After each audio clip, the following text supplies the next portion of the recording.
Hey everyone, welcome to GameFace, episode 304 on Sifted Games at sifted.net. I'm Shane Satterfield, your humble host for the next couple hours of intense gaming discussion. Alongside me to do that is Matt Kyle. What's up, Matt? No, not much. It's only been like 2 days. I know. Not much could have happened in the last day and a half. Yeah, we were just here on Sunday for the big Xbox and Bethesda showcase. Had a good time doing that. Got the archive up the next day. Hopefully you guys have enjoyed that if you weren't able to make it for the live stream. We had a really good time, and I would also add one of our best streaming audiences ever. As far as uniques, average number of viewers for the stream, everything. Like, our metrics for Sunday were amazing. So thanks to all you guys. Also, I should add that so many people helped us with Twitch Prime during that stream as well.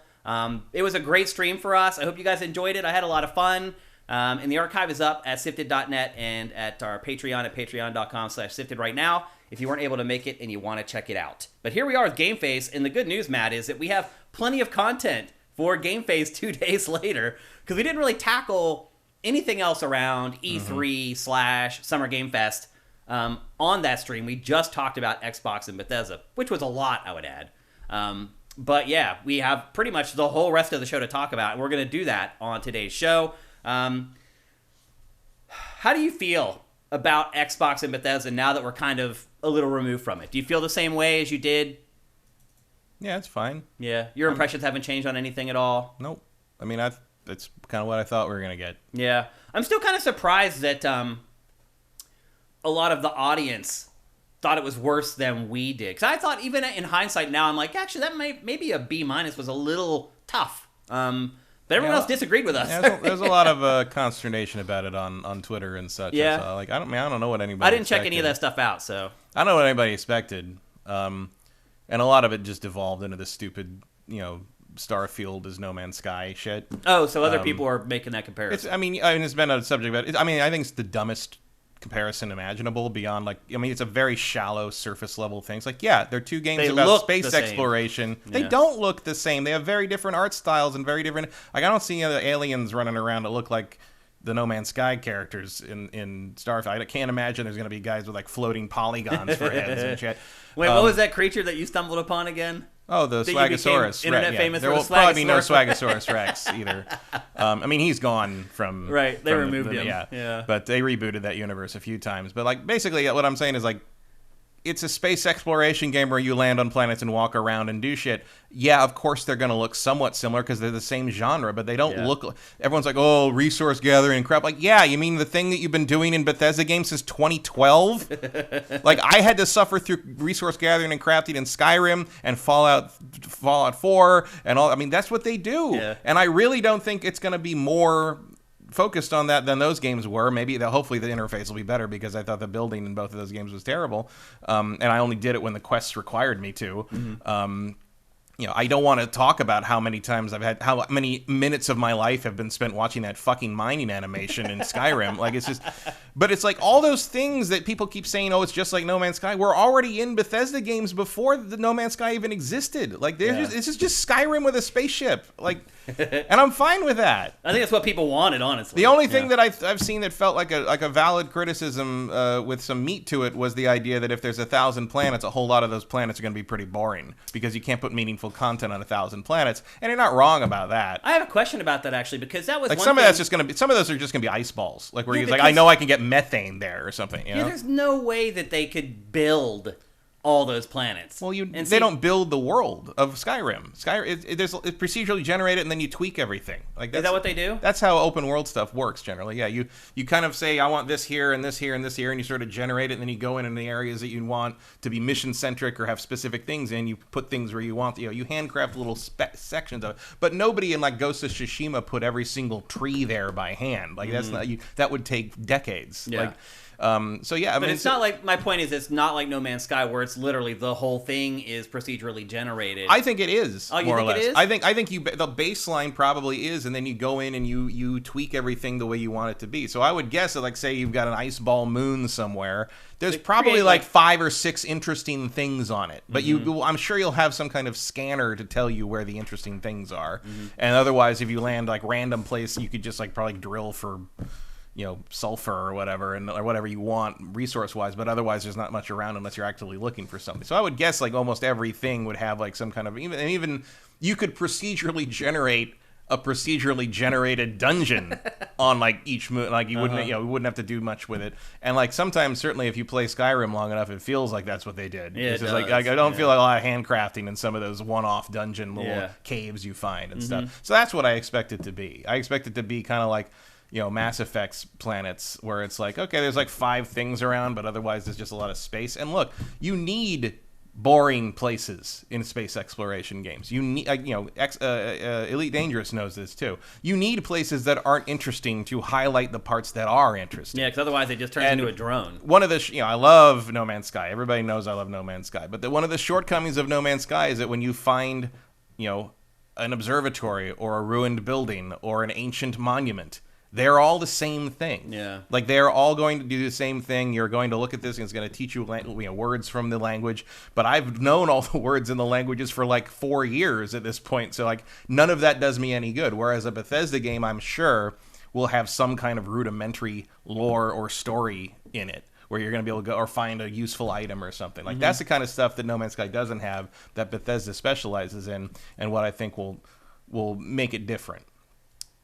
Also, it looks very more realistic. Like they're trying to do some kind of, they're setting it in 2330, and they're trying to make it like some kind of believable hard sci-fi thing, whereas No Man's Sky is just like complete fantasy, cosmic horror on the cover of an Isaac Asimov book, which which is great. Like, this basically what I'm saying is, like, there's been some editorials from a couple of places that I expect better from, I should add, that like, oh, it's just the same. It's like, I can't imagine anyone's going to play both of those games and say there's only room for one of them in their library. Oh yeah, no way. Like, it's like they are not replaced. It's like, I mean, I'll be honest. I kind of, when I played No Man's Sky, I wanted it to be what Starfield is. Yeah, I think a lot of people did. I think you're right. Yeah. I think some of the skepticism on having that delivered now is just because it's Bethesda. Yeah. Nobody trusts Todd, basically.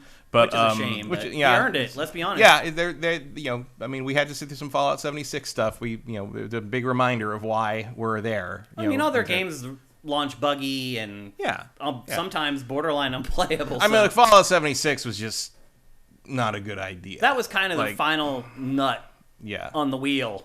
Yeah, it was just sort of like, oh, you thought, and like, look how long it's been since like, I think at least subliminally people realize, like, oh, this is all we're getting from them for years. Years. And like, that was it. That was all they put out. That was all they put out in that generation, basically, other than the remasters of things. Yeah. It's like, to some degree, I get it.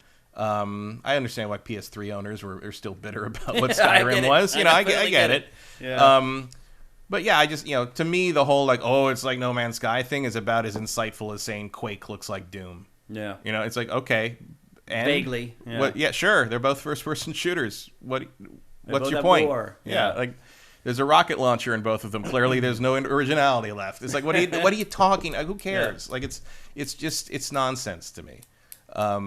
And it's sad because it's the only thing. I didn't even notice that was a big thing since that precedent. A bunch of articles have come, and there's been some people mocking it or whatever, and I've noticed it because I think it's a dumb comparison. I mean, it's an obvious. I don't spend a lot of time. It's not a dumb comparison, but it's an obvious comparison. It's like, okay, and it's like, yeah. What's your point? Like, what is it? What do you mean? You're not going to buy it because you think it looks like No Man's Sky? They just think they're making some kind of a profound point. I believe. Like, there's people. I mean, there were people because saying. Let's be honest. There are people saying Hello Games should sue them. And I'm just like, no, what? Let's be honest. That's the currency of social media. Is what you perceive to be a clever take. You're like, oh, I came up with something. Let me see how many likes I get. Like, I hate that whole culture. Like, I hardly spend any time on Twitter because I don't need to. I have sifted. Definitely don't need to go on Twitter for any games information. Yeah. Well, certainly the thing to remember about Twitter is that it's a sliver of a sliver. Right.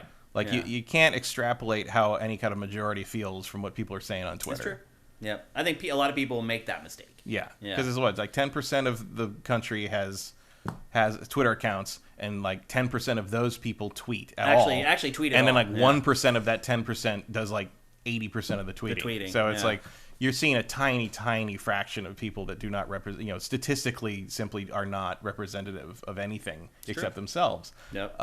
But sometimes it's a good place to see where all the headlines for the various editorials are going up, and I'm just like, really, guys? Like you thought that? I mean, I realize you got to fill a quota. You got to write what you got to write and get the clicks, but. I don't understand how a lot of these journalists and also have the time to spend so much time on Twitter. Also, that is what are you because doing? that's where you get the engagement. Because the numbers in engagement and clicks are so low now in game journalism that is actually a good use of their time. Wow. I just don't have time. It's I'm not always working on something. It's not the old days. Done. It's not the old. Well, that might be part of the problem. Maybe. It's not the old days when you wanted 100,000 views on something if it was just a standard story you put up that day. That kind of traffic doesn't exist anymore unless maybe you're IGN. Yeah. And even IGN put up their own comparison. But the other thing is that's all anybody was talking about that's that a shame, presentation. There was a lot there's a lot of other stuff in that presentation, but everyone's I guess obviously Starfield's going to be a big deal. But all it was skepticism about Starfield and sure, but it's also I don't know, man. Maybe it's just I'm too old for this, but it's every game looks like a minor miracle to someone who grew up with an Apple IIe. Yeah. That's true. that character. Our perspective is different. In the one shot of the Starfield trailer, that character's face doesn't animate on the right side. I'm like, are you kidding? The faces I grew up watching were 14 pixels with holes in them to be eyes. We definitely have a different perspective. Yeah, I mean, I we can appreciate things a lot more. I can see things that are less or better or whatever, but Starfield is a miracle. Yeah. Starfield, I can't, even with all its shortcomings, whatever bugs it launches, there's going to be part of me that's this is the game that was in my head when I was 10. I didn't think it would ever exist. And you go back and show that trailer to 10-year-old me in 1986, and I would probably just die. You'd faint. Yeah, I would not be able to handle it. Like a fainting goat. Show me a video game that looks better than movies did then. Yeah. Well, we're going to talk about one, actually, here in a little bit on this episode of the show. Let's see. I'm in a really good mood today. I really feel like when E3 ends, or Summer Game Fest, whatever you want to call it, to me that's the official kickoff of summer.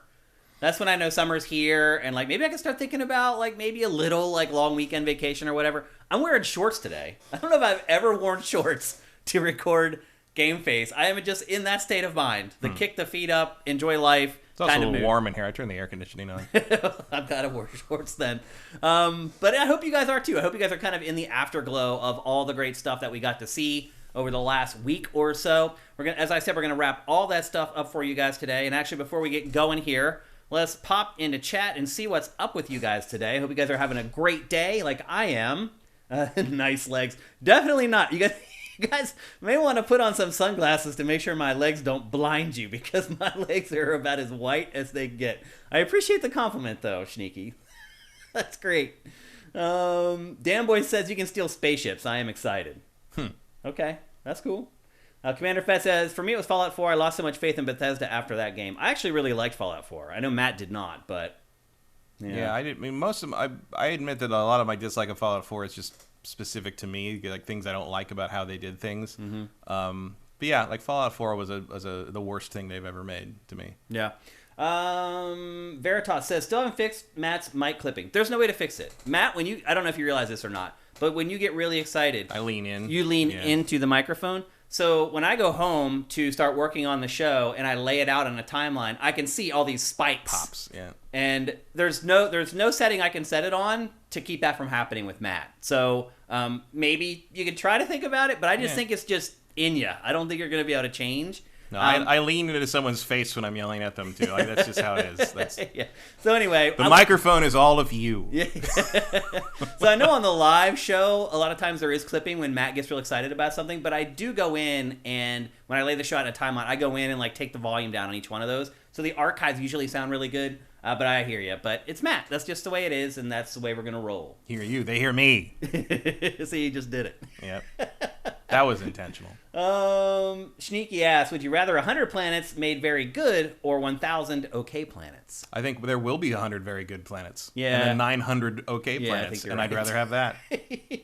I'd rather have what Starfield is doing than just having randomly generated billions of planets. I think it's a good. I never touched. Also, it's a good medium between like half, not even half. I'd never touched like 99.9% of the planets in No Man's Sky. I never went to. No one will. Like, or ever will. There's too many for all of humanity to find in all the time we've existed. Like, so there's that end of the scale, and then there's like something like Outer Worlds, which is like 5. Yeah. And I think this is a pretty good medium target. It's more than it's enough to sound impressive, but not so much that I think that everything's just going to be a garage shaded ball. Yeah. More manageable than what and the whole thing is more manageable than what Elite Dangerous is doing, because that's a full replication of the Milky Way, and it's more manageable than what Star Citizen is doing, because they're not trying to simulate going to the bathroom and getting up every morning and doing all this. And it's the inane stuff. That game. Yeah. Just every time I read something about it, it's just like, what are you doing? Like, they put up. I mean, I get all the updates because I'm a backer. I mean, from 10 years ago. That was 10 years ago. That's hard to believe. And I have a bunch of like the other ships in the. I could put like $700-800 in before they stopped doing the lifetime insurance thing. But like, so I get all the updates and stuff. It's like they started this whole new like they want like accurate soft body physics on the sheets, like. They're like they're doing this whole thing now. They keep doing updates of it. It's like, oh, we're going to figure out so when a character lays down on a bed, all the sheets deform properly. And I'm like, make the game! Like, what are you fucking doing? Like, who gives a shit? Like, and because the thing is so buggy and the alpha's so nonsense, like, when the game launches, no one's going to lay down in the bed. The character model's just going to T-pose standing up on the bed. And you're just like, well, I guess we'll fix that later. It's just like, it's so dumb. Just put... Everyone who's in Squadron 42 is going to be dead by the time they put that game out. It's ridiculous. I just want to play a Wing Commander game, people. Yeah. Just put out the Wing Commander thing. Yeah. That's why I want EA to sell itself, because maybe somebody will make a Wing Commander game again, and I don't have to worry about Star Citizen anymore. Yeah. Let's see, before we get going, let's check in on chat again. Iviz, thank you for Twitch Prime. I know a lot of you guys gave us Twitch Prime. Here's a couple. Lettuce7, thank you for Twitch Prime. There's a couple. Nerdcast MX, thank you for Twitch Prime. First time chat, LeBeau81, hello. Welcome to our live stream of GameFace. We're here every Tuesday at 1 p.m. Pacific, 4 p.m. Eastern. Hope you will come back and join us for future episodes. What else we got here? Iviz, first time chat. You've been on our stream for forever. Yeah, I remember seeing you so many times, and they're saying it's your first time. Well, hello from London. Hello from Los Angeles, friend. Hope you're enjoying the show. Croak, thank you for the 100 bits. That's awesome, man. Immortan Joe. Congrats on trying to like and comment on YouTube to help with engagement, too. Thank you. That's really important. Even if you guys are patrons or subscribers to our content, you can still go and like and leave comments on the public versions of our stuff that goes up a few days later for everybody else on our YouTube channel. We need that engagement. It helps with the algorithm. At least I think it does. In theory, nobody knows for sure. So I appreciate that, man. That's really awesome. Immortan Joe. That's from Fury Road. Ah, okay. Oh, all right. And thank you again for Twitch Prime, Iviz. You the man. Twitter hating things? No. That's Veritas. Okay, I think that's it. People dropping the NASA punk line. People have picked up on that for sure. Yeah, I noticed they're not bringing that up anymore. No, they dropped it. Minority Games, thank you for subscribing. That's awesome. AJ the Legend Watson, look at you, giving out the Tier 1 subs to people in our chat. Another reason why you should show up and watch the show live. Johnny Hurricane, thank you for Twitch Prime. That's awesome, man. I hope you're doing good. Croak with more bits. Surf Spider with Twitch Prime. All right, I think we're finally caught up. And I think we're ready to get on with the show proper. But before we do that, here is a word from our sponsor. A once-in-a-lifetime property is now available in Northwest Montana, featuring 92 acres of gorgeous wilderness, approximately 1 mile along the Blue Ribbon, trout-rated Kootenai River, and an eye-popping view of the Cabernet Mountain Wilderness area. This is truly an outdoorsman's paradise. You can use the restored and remodeled barn with living quarters as a year-round home, vacation cabin, fishing retreat, horse ranch, or cattle ranch. Contact Doug DeShazer today for additional pictures, information, and an opportunity to view this very special piece of Montana. And with interest rates starting to rise, now is the time to pull the trigger on a home or property. Even if you're not able to relocate to Montana, worry not, sifters. Doug DeShazer has facilitated home and land sales in California, Texas, Oregon, Washington, and many other states. He can find you the perfect real estate agent for the job, no matter where you live in the U.S. Feel free to contact Doug with any questions regarding real estate at deshazermt@gmail.com or give him a call at 406-291-1643. That's 406-291-1643. Thanks again to DeShazer Ryan Realty for sponsoring GameFace. If you'd like to do that yourself, and you can sponsor anything. You can sponsor your own YouTube channel if you want, or your own Twitch channel. Just head to patreon.com/sifted and check out the tiers there, and you can find out about sponsoring the show. And with that, it's time to get on with GameFace 304, Matt. We have a good show today, I think. I think we have an awesome show. I saw some people in chat being like, man, there's nothing going on. Yeah, there is. We got good stuff today, and I'm excited about this show. iViz explains that he had to create a new account, so that's why we've seen him around, but he just got his first-time chat badge or whatever. Also, we're on level 4 of the Hype Train already. That's awesome. You guys are awesome. Croak, dropping some Tier 1 subs as well. You guys are great, man. Thanks. Really appreciate all the support you guys are giving us. We need it. Okay, we're going to kick things off today discussing the rest of Summer Game Fest, E3 2022, whatever you want to call it. The other big event that we have yet to talk about in any capacity between you and I is Geoff's big Summer Game Fest live stream that happened late last week, and it was huge. I've got a list here of all the stuff. I don't know if you guys can really see it. Let me switch to my camera here. It's just a quick rundown of everything that was in it, and it was a lot, man. The show was loaded, but I don't know if it was loaded with stuff that most people care that much. Had a lot of content. There was a lot there, but a lot of it felt pretty vapid. I would argue he probably could have cut it down to an hour, and it would have been amazing. And instead it was 2 hours, and good, but not great, I would argue. And he's also, you can see the lower third there, says Fest for the rest.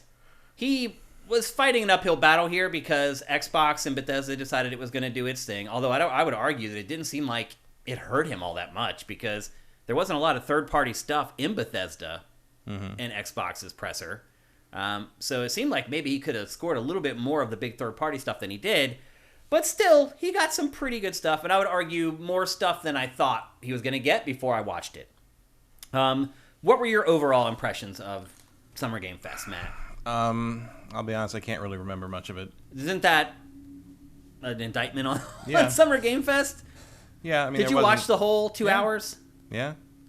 I remember Last of Us and Batman and Batman. A couple indie things. You mean Gotham Knights? Gotham Knights. Yeah. A couple indie things. And you remember Gotham Knights probably because it didn't look... It was just horrible. And I remember those two because they're the last things in the show. Basically. Right. I mean, there was Callisto Protocol. There was some, Yeah.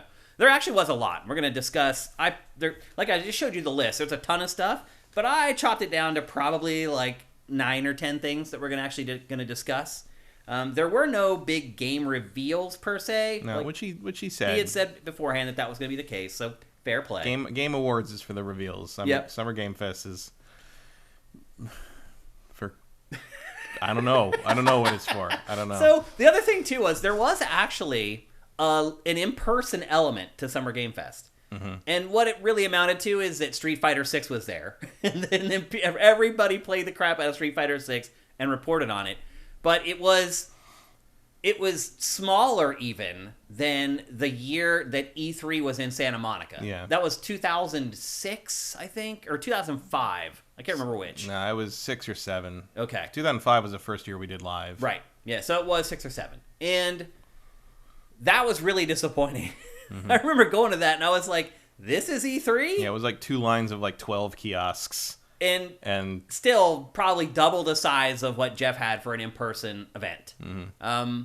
Doesn't seem like a lot of news came from it. It just seemed more symbolic than anything. Like him planting his flag and saying, this is what Summer Game Fest is going to be. This is the beginning. and next year I want this part of it to be bigger and better. So Yeah.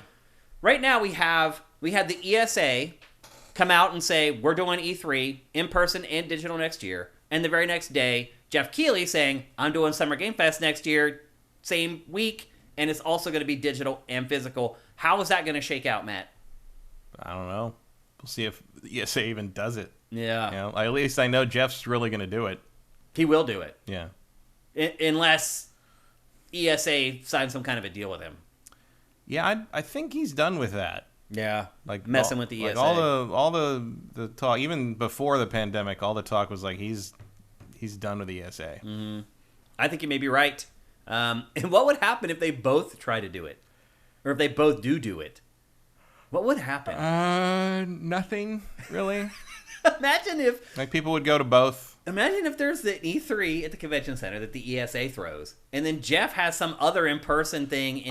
I think Jeff's thing would become where all the industry people go. You think? Because everyone knows Geoff, and we all know each other, and that would be a place that the public couldn't get into necessarily the same way. I think our circle of friends would probably attend Jeff's thing. Yeah, because it's probably going to be more casual. And we just watch streams of E3 of the show floor. Was glad we're not there. Yeah, and at least there's stuff to play here, unlike the Marriott lobby. You know, right? I could see it becoming a hangout for the old guard, journalists and devs who don't want to be bothered. Right, it's kind of a safe haven they can go to. Yeah, yeah, and you just go to the floor when you have business. How do you think that'll be for the industry if there's two events at once? Is that good or bad? I don't know. It's hard to really figure out, isn't it? I mean, it might be. I mean, I'm sure Jeff's plan there is he's serving a need and a desire, which is that the people who kind of really are part of the industry and are sort of the luminaries want it to be a certain way, and the ESA wants to basically do Comic-Con. Mm-hmm. And so this sort of allows Geoff to, Geoff. I think what he's. I mean, I'm sure there will be some public presence, but I think Geoff is basically doing his theory here is what if I just do Pactor's Party for a week? Pretty much. It kind of seems that way. While the ESA does this thing where because more and more I noticed as in the last years of E3, the people whose names I recognize, the people I know, never went to the floor unless they had if they had an appointment, you go out there, but mostly they just hung out at bars or in meeting rooms or anywhere but E3. Yeah. And maybe Geoff sees an opportunity to sort of have those people all on hand. Mm-hmm. And frankly, if that's where those people are, that's where E3 is. It is, yeah. So that's where you build from. Is if you can attract, if you can attract the head of Respawn and the heads of EA and then the people that make the games want to hang out where you are, and then the journalists follow them. What's at E3 anymore? Yeah. It's basically just an event for the public, which games. might as well be. Yeah, but not games you get your hands on. Right. Because no one plays the games on the floor in the press or the industry. I mean, there's a few publishers that still Bandai Namco. Sure, but Ubisoft. But when was the last time you did that and didn't just have an appointment? Oh, you mean us? Yeah, yeah, for sure. That part of the show is really not relevant to the people that would be going to Jeff's thing. Yeah, because a lot of times when you have an appointment, you don't even go into the booth where everyone else is playing it. You go into a private room in the back where it's a little. Or you go to quiet. a totally separate meeting room in a completely different part in of the a hotel across or the in street. the hotel, in the Marriott. Yeah. That happens a lot. I know people that have done their entire E3 business in 2017 on never leaving that hotel. Yeah. It's changing, or changed really. It's not even changing. It's changed. So ESA gets to do whatever passes for spectacle on the floor for the people they're charging money to attend, and Geoff sort of takes over the industry side of things and the press side of things. I could see that happening. Yeah. I'm a little sad we're not going to be doing our best of E3 awards this year. For the first time ever in the history of Sifted, we will not be doing them because it's just not right. There's nothing to I've not played anything. So, I mean, and really no one has other than Street Fighter at Jeff's little in-person thing that he did. And actually, we're going to kick off the discussion of Summer Game Fest big production with Street Fighter 6. He showed the first trailer for Guile, one of my favorite Street Fighter characters of all time. How do you feel about Guile, Matt? Oh, he was my main guy in 4. Oh, he was your main? Yeah. Oh, okay. That it took me forever when I was a young lad to get the backflip kick in the arcades because it's different from a lot of the other moves that you would do in Street Fighter back in the day. But once I got it, I loved it because you could just sit there crouched and just wait for people to jump in And against most other characters, it would win almost every time. Well, Guile's the best character in the first Street Fighter 2. He is, yeah, like, for sure. That's like the whole thing. Is like you put up Street Fighter 2, vanilla Street Fighter 2 in front of some Street Fighter pros, and it's just like who can get to Guile first. Yeah, that's it, because you can't pick the same character right in the original one. The race, and like that's literally like there's people I know who just like they won't you cannot beat them. As like even like you're talking about like Justin Wong versus like. No matter who it's like if whoever gets Guile is gonna win. Yeah, like if they know how to use it. If you get touched, you're dead. Yeah, that's it. Like yeah. Because that game is broken, and like, but it's broke because it's broken is why combos exist. Yeah. Like it's true. that's why all those versions came out. But like at high levels of play, Guile is unbeatable in the original Street Fighter 2. Not so much after that. Yeah, they've definitely nerfed him over time. But I still enjoyed him very much in 4, which was unusual because I'm not usually a charge character person. But he just kind of clicked with me, and I was decent with him. What have you thought about Street Fighter now that we've seen so much of it over the last week? I mean, it looks interesting. It's different, like with the heart attacks and the more like based around kind of like give and take counter stuff. Well, that's Chun-Li gameplay came out of. Yeah. I'm still not a big fan of the art style. Like I don't like how Guile looks in this. Really, I don't either. Like the Guile usually. Like he's not a skinny guy, but he doesn't look like that. It's beefcake. Like I don't know why he's got shoulders like the size of a couch. But like a lot of it looks cool. If I can get that's a cool super like I don't know. I got to get my hands on it, I guess. But what did you think of the Chun-Li stuff that you've seen? It's good. I mean, Chun-Li. I don't have much of a response. It's just like it's Street Fighter. Like I acknowledge it's Street Fighter. You think it's smarter to show the original 8 guys when you're first starting your promotional cycle? I think people care more about that, yeah, and I think they have more of a frame of reference for like what they were before to see what the differences are. Like if you show me something like Luke, I'm not going to really understand. I'm going to be like, okay, that's new, but like, that's a good point. If you're watching a character you're familiar with, it's easier to sort of pick out the differences and the new stuff, and oh, that's an old move, but it seems to work like this now, so that must be because this system works like this, and that you have a lot more context when you're watching characters you're familiar with. So. Yep. And my guess is, shortly we'll start getting some looks at the newer characters. Although they may go through the original 8 first. Yeah, it wouldn't surprise me. But it's been a big blowout for Street Fighter 6. I think you probably do a thing where like you show two original characters and then throw one of the new ones in. You put the pill in a little pocket of tasty meat. Yeah, I think the game looks good. As I've watched more gameplay footage of it, I've started to understand the new fighting system a little more. And I think it's interesting and at least a little bit different from what I'm used to with Street Fighter. So that's exciting to me to kind of learn that new system that they've employed. The drive system, I believe it's called. So I think it looks good so far. I agree with you. I haven't liked the look of Street Fighter for a while, honestly. Yeah, I think the look of it, I liked it in 4. I did not. And 5 really. Was okay, and 5 was a little rubbery for me. This is plasticky. This doesn't have the plasticky so much beyond like what is already inherent in that engine. In that engine, yeah. But like, I don't know. There's something about the proportions that I don't like in the characters in this. I'm surprised the RE engine has proven to be very flexible. Yeah, they built it. I mean, they tout that thing. Every trailer for Capcom, they put up RE engine. It's this thing that everybody they built a thing that did what they needed to do, which is just about everything. It's impressive. I mean, EA should have talked to them. Probably still should be making games in Unreal Engine 5, but that's just my opinion. But yeah, I don't know. Everything I see from Unreal Engine 5, Unreal Engine 5 has never, Unreal Engine 5 maybe, but we don't know what the capability. Unreal Engine has been not great for fighting games for a long time. I mean, it took NetherRealms a long time to kind of get their head around that and updates. Working with Epic to get go look at those original Unreal 3 Mortal Kombats, and they are rough. And part of that's just NetherRealm's weird art style, but it's Unreal Engine doesn't do everything great. Yeah, they're getting there over time. It keeps inching in that direction, though. As you work on it, and they add new tools, and they add they like, oh, we need this to work like, and that's the bonus of the advantage of Epic is like you can go to them, especially if you're a prominent AAA developer, and be like, yeah, we'd like it if they could do something like this, and they'll be like, okay, we can work with that. So yeah. That helps. I mean, we'll see what Unreal Engine 5 can churn out. I'm very. We're starting to see it. But I'm very curious. Yeah, but those aren't fighting games. Yeah, but every game that I see, I can tell it's Unreal Engine 5. But I'm very curious to see what fatalities will look like in Unreal Engine 5. Yeah. Oh man. Oh my gosh! I predicted So in the next Mortal Kombat we will finally see a fatality where when the intestines are ruptured, actual fecal matter comes out. No, they won't go that far. I think they will. You really think they will? I think that's kind of brains you're dealing with over there. Wow. That is like you were talking about, like, you know, like being like younger and watching Evil Dead and loving all the crazy gore kills and stuff. Like that's what Mortal Kombat is now. It kind of is. Yeah. I mean, it always was to some degree, but now they can really lean into it. I think you're going to see some anatomical violence in an Unreal Engine 5 Mortal Kombat. Okay, next up, Aliens Dark Descent. Matt, it feels like we've been waiting. I admit I missed this one because I went away from the computer for a while. Oh, really? And I came back and people were like, I'm like, there's another Aliens game? Like, what do you, come on. Like, yeah. How many times are we going to try this? Unfortunately, this trailer does not really show off what the game is. It's just kind of a cinematic that sets up the tone of the game.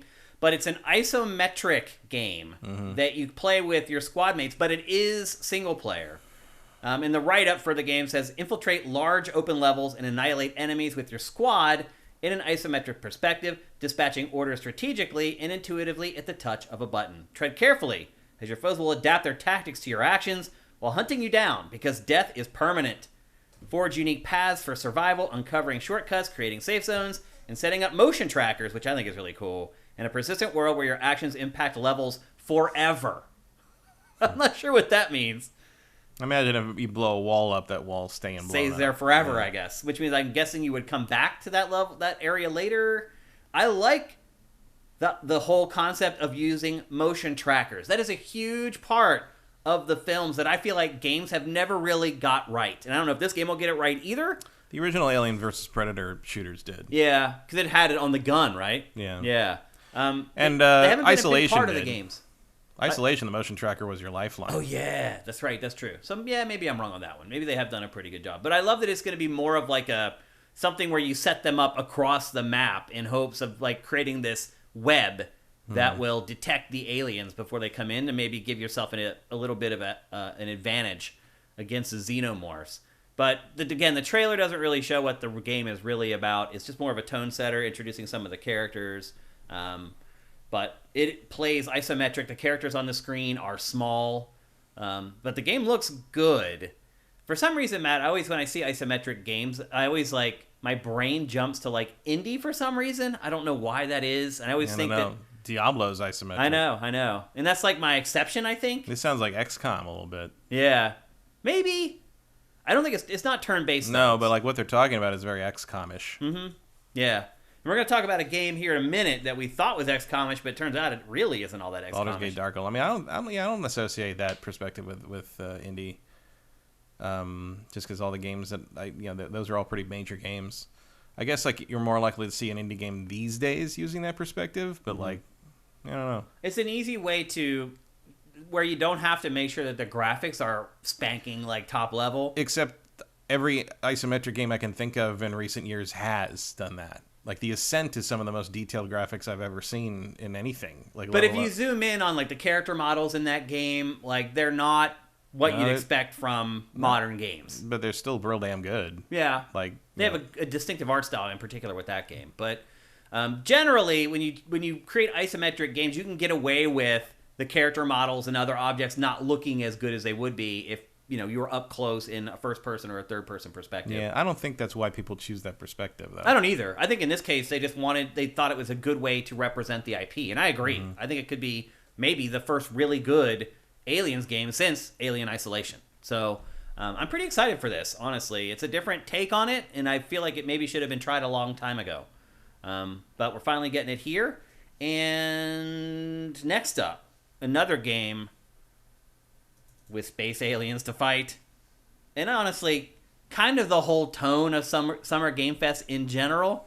Callisto Protocol, the debut gameplay, was shown on Geoff's stream at Summer Games Fest. We got the gameplay trailer before, and then Geoff had this first patch of real in-engine gameplay from the game. And in general, the Dead Space clone was a thing at Summer Game Fest /E3. There's a lot of games where you are exploring a derelict space station as an engineer or just some Joe Blow guy who isn't a superhero, isn't a super soldier, just kind of stumbles upon this place where all this insane stuff is happening with aliens and you have to kill them. What did you think of this first look at Callisto Protocol? I mean, it looks cool. Like, I definitely see the Dead Space pedigree. Yep. Generic weapons, but you can still dismember. So there's a shot here where he blows the guy's leg off, and there goes the arm. So there's still dismemberment in the game. You're just not using this very specific tool for it. You're just using regular guns, quote unquote, to Those dismember. guns seem to have some special properties to them. Maybe that's ammo type or something. Yeah. But I thought it looks like a new Dead Space. Yeah. It really does. As it should probably, considering the person making it is the person who created Dead Space in the first place. Lots of violence, lots of gore. There's a nice finisher to finish off this little clip of gameplay. Obviously in Dead Space and in Resident Evil 4, death animation is a big deal. It looks like that's going to be the case for Callisto Protocol as well. There's a scene coming up here where he gets put into a grinder. The protagonist gets put into a grinder. And that's kind of where they finish the whole little gameplay snippet. But I think the game looks great. And as we said, there are all these Dead Space clones coming now. This looks like the best of them all. It looks better than the Dead Space remake. Like, I feel sorry for the other games that had to follow this. Right. That were similar bent. Yeah. And there are so many. Why do you think that's happening, Matt? Why do you think there's so many? I think it's that thing where it's like every once in a while you get like, so there's clearly some kind of like telekinetic gun thing there. You've got some. He tossed the enemy into the fan there. And look at the reticle on the gun, too. It looks like you can flip the orientation of it like you could with the... Yeah, there you go. Yep. They pulled no punches with that one, that's for sure. But it looks awesome. I'm really excited for the game. It's still supposed to come out in December 2nd. So it looks like it's going to make it this year. It could sneak in there for Game of the Year contender at the last minute. Yeah, although not at the Game Awards. Yeah. Yeah, because it will be disqualified. Past the cutoff. Yeah, it'll miss the cutoff. So it'll be forgotten the following year. Yeah, probably, because, dude, next year is going to be, I hope, it should be insane. It may be one of the best years ever for games, because we're getting, 2 years of delayed games all shoved into one 12-month period. So it should be awesome. But speaking of awesome, I think Callisto Protocol looks awesome. It has become one of my most anticipated games for the rest of the year. Maybe... depending on what happens with God of War, my most anticipated. But right now, I'd be like God of War, Callisto Protocol. In that order. I think I'd be God of War, Xenoblade Chronicles. Maybe Callisto Protocol after that. I might be forgetting something. You're not, because there's nothing else. There's Saints Row. I'm interested in Saints Row. And I'm excited for that, but not as excited as I am. I'd probably put Callisto. Saints Row over Callisto Protocol. I'm not. Oh, really? I'm not a huge. You know me. I don't care about horror stuff that much. Okay. So anyway, that game's looking hot, and it was one of the big games of Summer Game Fest in general. It started out with the gameplay trailer, finished off with... and actually, they ended up putting out a Schofield cut of that trailer that had even more gore in it, an extended trailer, and then it follows up with this first, it's just 2 minutes of gameplay, which is a little strange, but followed it up with that, and I think overall, a really, really good showing for that game in general. Next up, Call of Duty, Modern Warfare 2... complete remake, retool, rejob. This game is almost photorealistic at times. But it's still Call of Duty. And even though I am a big fan of Modern Warfare 2, it's one of the highest scores I've ever given to a first-person shooter in my career. I thought it was amazing. And at the time, it was probably the best shooter I had ever played. I'm struggling to get too excited for this. Are you? I mean, I'm interested to play it again just to see what I think of it again, because I also thought I think Modern Warfare 2 is the best Call of Duty they've ever made. Yeah. Keeping in mind that most of my judgment comes from campaign, right? Not multiplayer. Yep. But this is the closest they ever got to telling a really good story. Yeah. 1 and 2. These are the characters that people care the most about. Yeah. I would 1 argue. and 2 put together were the most compelling, and then 3 is just what a disaster. Because 3 wasn't made by the people who made these games. The people who made 1 and 2 had already gone on to form Respawn by then. But yeah, these two games. I gotta be honest. I've played Modern Warfare 2 probably 5 times, and I don't recognize this. I don't know. I know. What's this mission? I wouldn't know. This is the first mission. The first mission on the rig, but it's a little different. It looks completely different. It's not. I don't recognize it. I don't either. It does not feel familiar to me at all. No, which is good. It's that's a solid remake. But yeah, this is that opening level. It's just yeah, like the realism there is a whole nother level. I mean, graphically, the game's looking amazing. And I do wonder what may happen for this franchise when it finally leaves last-gen consoles in the dust and is only made for PS5 and Xbox Series. Because they're doing a pretty damn good job straddling the line already, honestly. I mean, like I said, like a lot of the stuff with like the next-gen thing is just, you know, you're just turning the settings up to a degree you couldn't on the old hardware. Well, that's all. I mean, ray tracing, and there's a bunch of ray stuff. tracing is one of those settings. Like, there's nothing there that says you can't put ray tracing in a game that also runs on PS4 because you just turn them off on PS4. A lot of developers just don't do it. Yeah, well, because it's not worth it, or it. I mean, I'll be honest with you, Matt. And look, I have started buying I remember that room. PS4 and Xbox One versions of games because the third-party games, it's not worth spending the extra $10. It's not. You can play it, the PS4 or the Xbox One version of games on your PS5 or Xbox Series, and it still runs in 4K and looks amazing. Well, the Xbox versions are all the same version. Right. Like, there is no difference But between them. You know what? They still sell the Series version for an extra $10. I've never seen that. They do. Like what? The game that we're going to talk about today, I am playing the Xbox One version of the Quarry, and it is Xbox One. But Halo Infinite, the box art for that just says Xbox. Right. They're all like that. No, I just literally bought the Quarry. I looked at the Quarry, and there was a $60 version. There's like 3 versions of the Quarry. Well, there's the $60 version. There's the $70 version for Series. The $70 version has like deluxe stuff in it. I don't know. It's not. Only PlayStation is doing $70 for the next gen version. Like the box art says Xbox One on it. I should have brought it, but yeah, it says Xbox One because I stacked it. After I put it in the console, that's a change then, because for as far as I know, Microsoft made a big deal about the fact that like there is no distinction. Like the disc for the Xbox One is the same as the disc for the Series. Like there are no differences. Yeah, the box art says Xbox One on it specifically because I put it when I stacked it on my shelf. I put it right on top of Halo Infinite. What'd you say? Where'd you get it? Best Buy. I swear, because I almost bought the Quarry because I was like, oh, you played it, and then I looked at it. I don't want to because it doesn't look like interesting to me.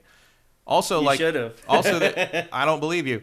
Also, not for me anyway. I just don't care about that format of game. Also, I thought it was weird that, I mean, we'll get to the Quarry. Yeah. I looked at it, I'm just like, oh, the multiplayer. I mean, I don't care about the multiplayer. I was like, it doesn't go up till July 8th. I'm not giving you money for an unfinished game. Like, come on, like that's just weird. Yeah. Yeah, I don't buy PlayStation 5 unless it's exclusive. I've been doing the same thing with PS. I've been buying PS4 games instead of PS5. I started buying the PS5 third-party stuff, and then I realized third parties aren't writing to the metal on PS5. Like, if you can buy the PS4 version, it looks the same. So only I just don't have any first-party third-party stuff. games, really. I only buy the first-party stuff for PS5. But like you are looking at things, you know, like the ray tracing thing. That stuff comes later a lot of times because like look at Horizon. Look at the new patch that just went up, and now performance mode looks as good as quality did. It's just there's no reason to kill yourself to get that out at launch because there weren't enough PS5s out there at the time. Erebus Jones brings up that even Call of Duty on Xbox, you have to pay extra $10 for the series version. Activision did do that. Not a surprise. I remember that Activision, I think, was the first one to say they were doing that. Yeah. But Xbox stuff generally doesn't do that. Certainly Microsoft's own published stuff isn't like that. Yeah. One of the new pieces of tech in this new Modern Warfare is the water system. And yeah, like you can tell that it's new tech for Call of Duty games. It looks amazing, the water in this. And it makes a huge difference. Like, I can totally see why they chose this level to show off for the first gameplay. One, because it's the first mission in the game. And that's what kicks it off. But two, because it really shows off the advancements that they've made to the tech for the Call of Duty engine. And it did the same for the original game, too. Like, that was, it was in the rain, and all the ship was moving, and the waves were crashing over everything. Look at the water in this, though, man. It's crazy. Yeah, I mean, that was also true of the original at the time. Like, that was, it's the same demo, basically, with completely different tech. Yeah. Yeah. It looks hot, man. Like, I'm actually pretty excited to play this, honestly. I didn't get all the way through the Modern Warfare 1 remaster. I didn't either. I played it enough to satisfy my curiosity. Yeah. And then I quit. I think I made it more than halfway. Well, yeah, I got past, like, I got back to the nuclear explosion. Yeah. So I want to see what that looked like. But, like, yeah, it wasn't a whole lot This game's going to sell like crazy. Yeah. This is going to be the best-selling game of the year by a mile. The last Modern Warfare 1 remake unless they get was the best-selling COD in unless they years. get the GTA 5 current gen, next gen thing out. I still think that it's too limited. There's not enough install base for that to beat Call of Duty. I don't know. We'll see. But I think this is going to sell through the roof, and hopefully it's good enough that it deserves it. But we'll see. And look at the water tech there. Like, it looking pretty hot, I got to say. And I have become glazed over when it comes to Call of Duty over the last, 3 or 4 years. Like, I have not been excited to check out a Call of Duty game in a really, really long time. I haven't for a long time. Well, I think the last one I actually bothered to play was World War II. Yeah. Whenever that was. Yeah. Was that 3 years ago? 4, I think? I can't remember. Yeah. They all bleed together. That's a problem. Yeah. That's the problem. But anyway, that's Call of Duty Modern Warfare 2 Complete Total Remake, and that is coming this year. And then we'll go 2 years without a Call of Duty game, which is pretty crazy to think about, leaving all that money on the table. Yeah, you're going to need to remind me that that's happening next year because I'm not going to remember. You wouldn't even notice. I hear you. Okay, so that's Call of Duty. Next up, a game that was first shown, I believe, in 2019, and I really liked it. And we talked about it on GameFace. We were both pretty excited for it, and then it just disappeared off the face of the earth for 3 years, and it just appeared out of nowhere on Summer Games Fest, and that is Witchfire. Okay, so Don Lionheart is saying that that's not a remaster of Modern Warfare 2. What is it? What we just looked at. This is a sequel to the second Modern Warfare. Yeah. Because they did another This is not a game we've ever played before. What do you mean? He's saying this is a sequel to Modern Warfare, the recent 2019 Modern Warfare. It is not Modern Warfare 2 that Respawn's guys remade. This is because the Modern Warfare 1... It was not a moment-for-moment remake of the first one, and that's what this is, too. They're taking liberties and changing things. Not the remake. Modern Warfare was a different game. Modern Warfare 1, you mean? The one that they released just not long ago? A couple years ago, yeah. No, it had a lot of the same scenes and scenarios and stuff in it. I never played it. But they're saying this is a sequel to that. It's not a remake of the original Modern Warfare 2. But it has all the same characters from Modern Warfare 2 in it. Yeah, I mean Soap and all those guys. Ghost Price and everybody's going to be in there, yeah. Yeah. So how do you do that after what's happened Beyond without it being a rework of the original game? Because it's a different story, I guess. They're creating parallel universes for Call of Duty now. I mean, like you said, they do blend together. That's a good point. I mean, does it matter? It doesn't, no. As long as it's good. That's all that matters. So the Modern Warfare 2 remaster already exists. Yeah. Yeah. Well, this is a remake, though. This is not a remake. This is a new game. I don't think that's true. That's what Activision would say, apparently.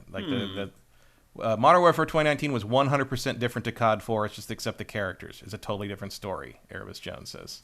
So this is a completely new... That's why I don't recognize that beginning. It does seem to be also on an oil rig. Maybe that was Modern Warfare 1, though. That is an oil rig. But Modern Warfare 1, I might be thinking Modern Warfare 1, the original, where you start on where you attack the ship at the beginning. No. That's right. That's the beginning of that. You load out onto a ship. So basically what they're saying is is that Activision has managed to find a way to bring back the characters that people actually care about. But with a completely new story. That's really weird. I don't know, man. I thought for sure there were scenarios in the game from 2019 that were in the original Call of Duty 4. I thought for sure there were. I mean, I can't tell you one way or the other because I didn't play it. Huh. I don't know.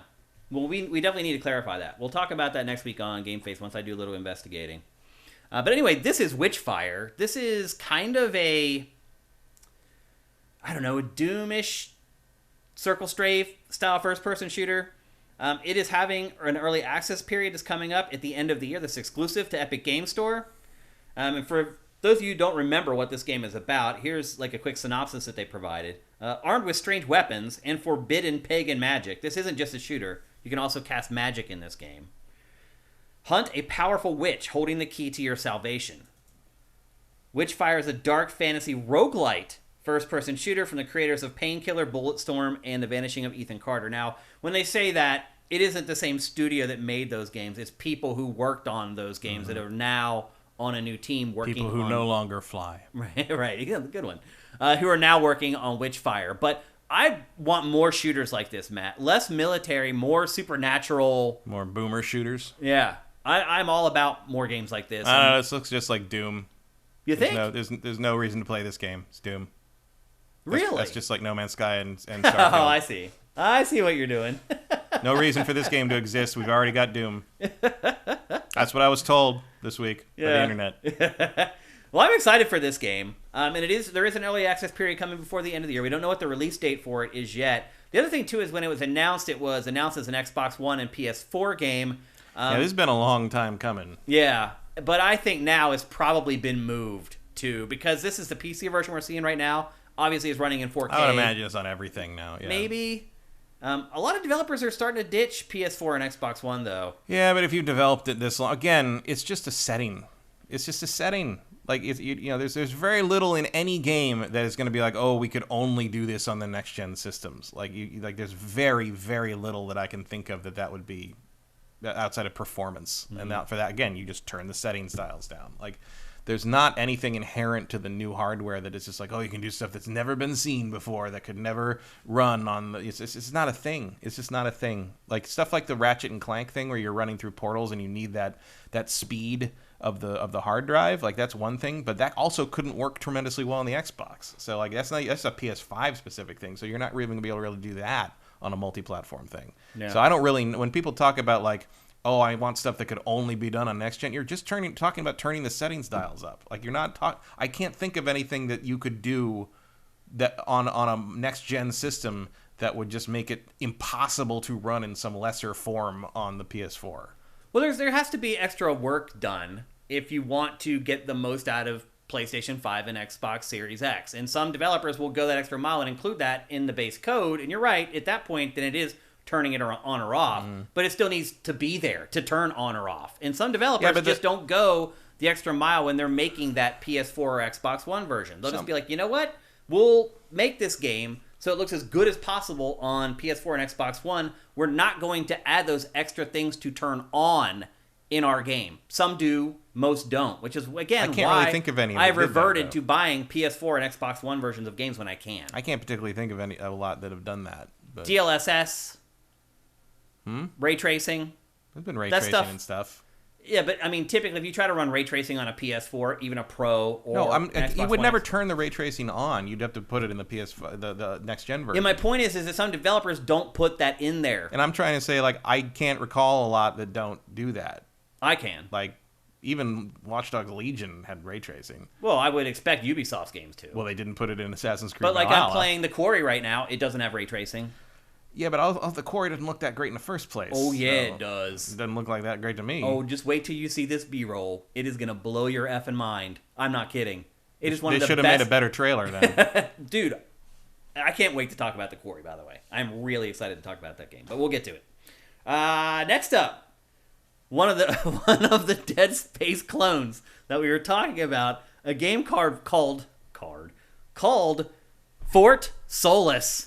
This is about as blatant a ripoff of Dead Space as you can get. Listen to even this description from the developers.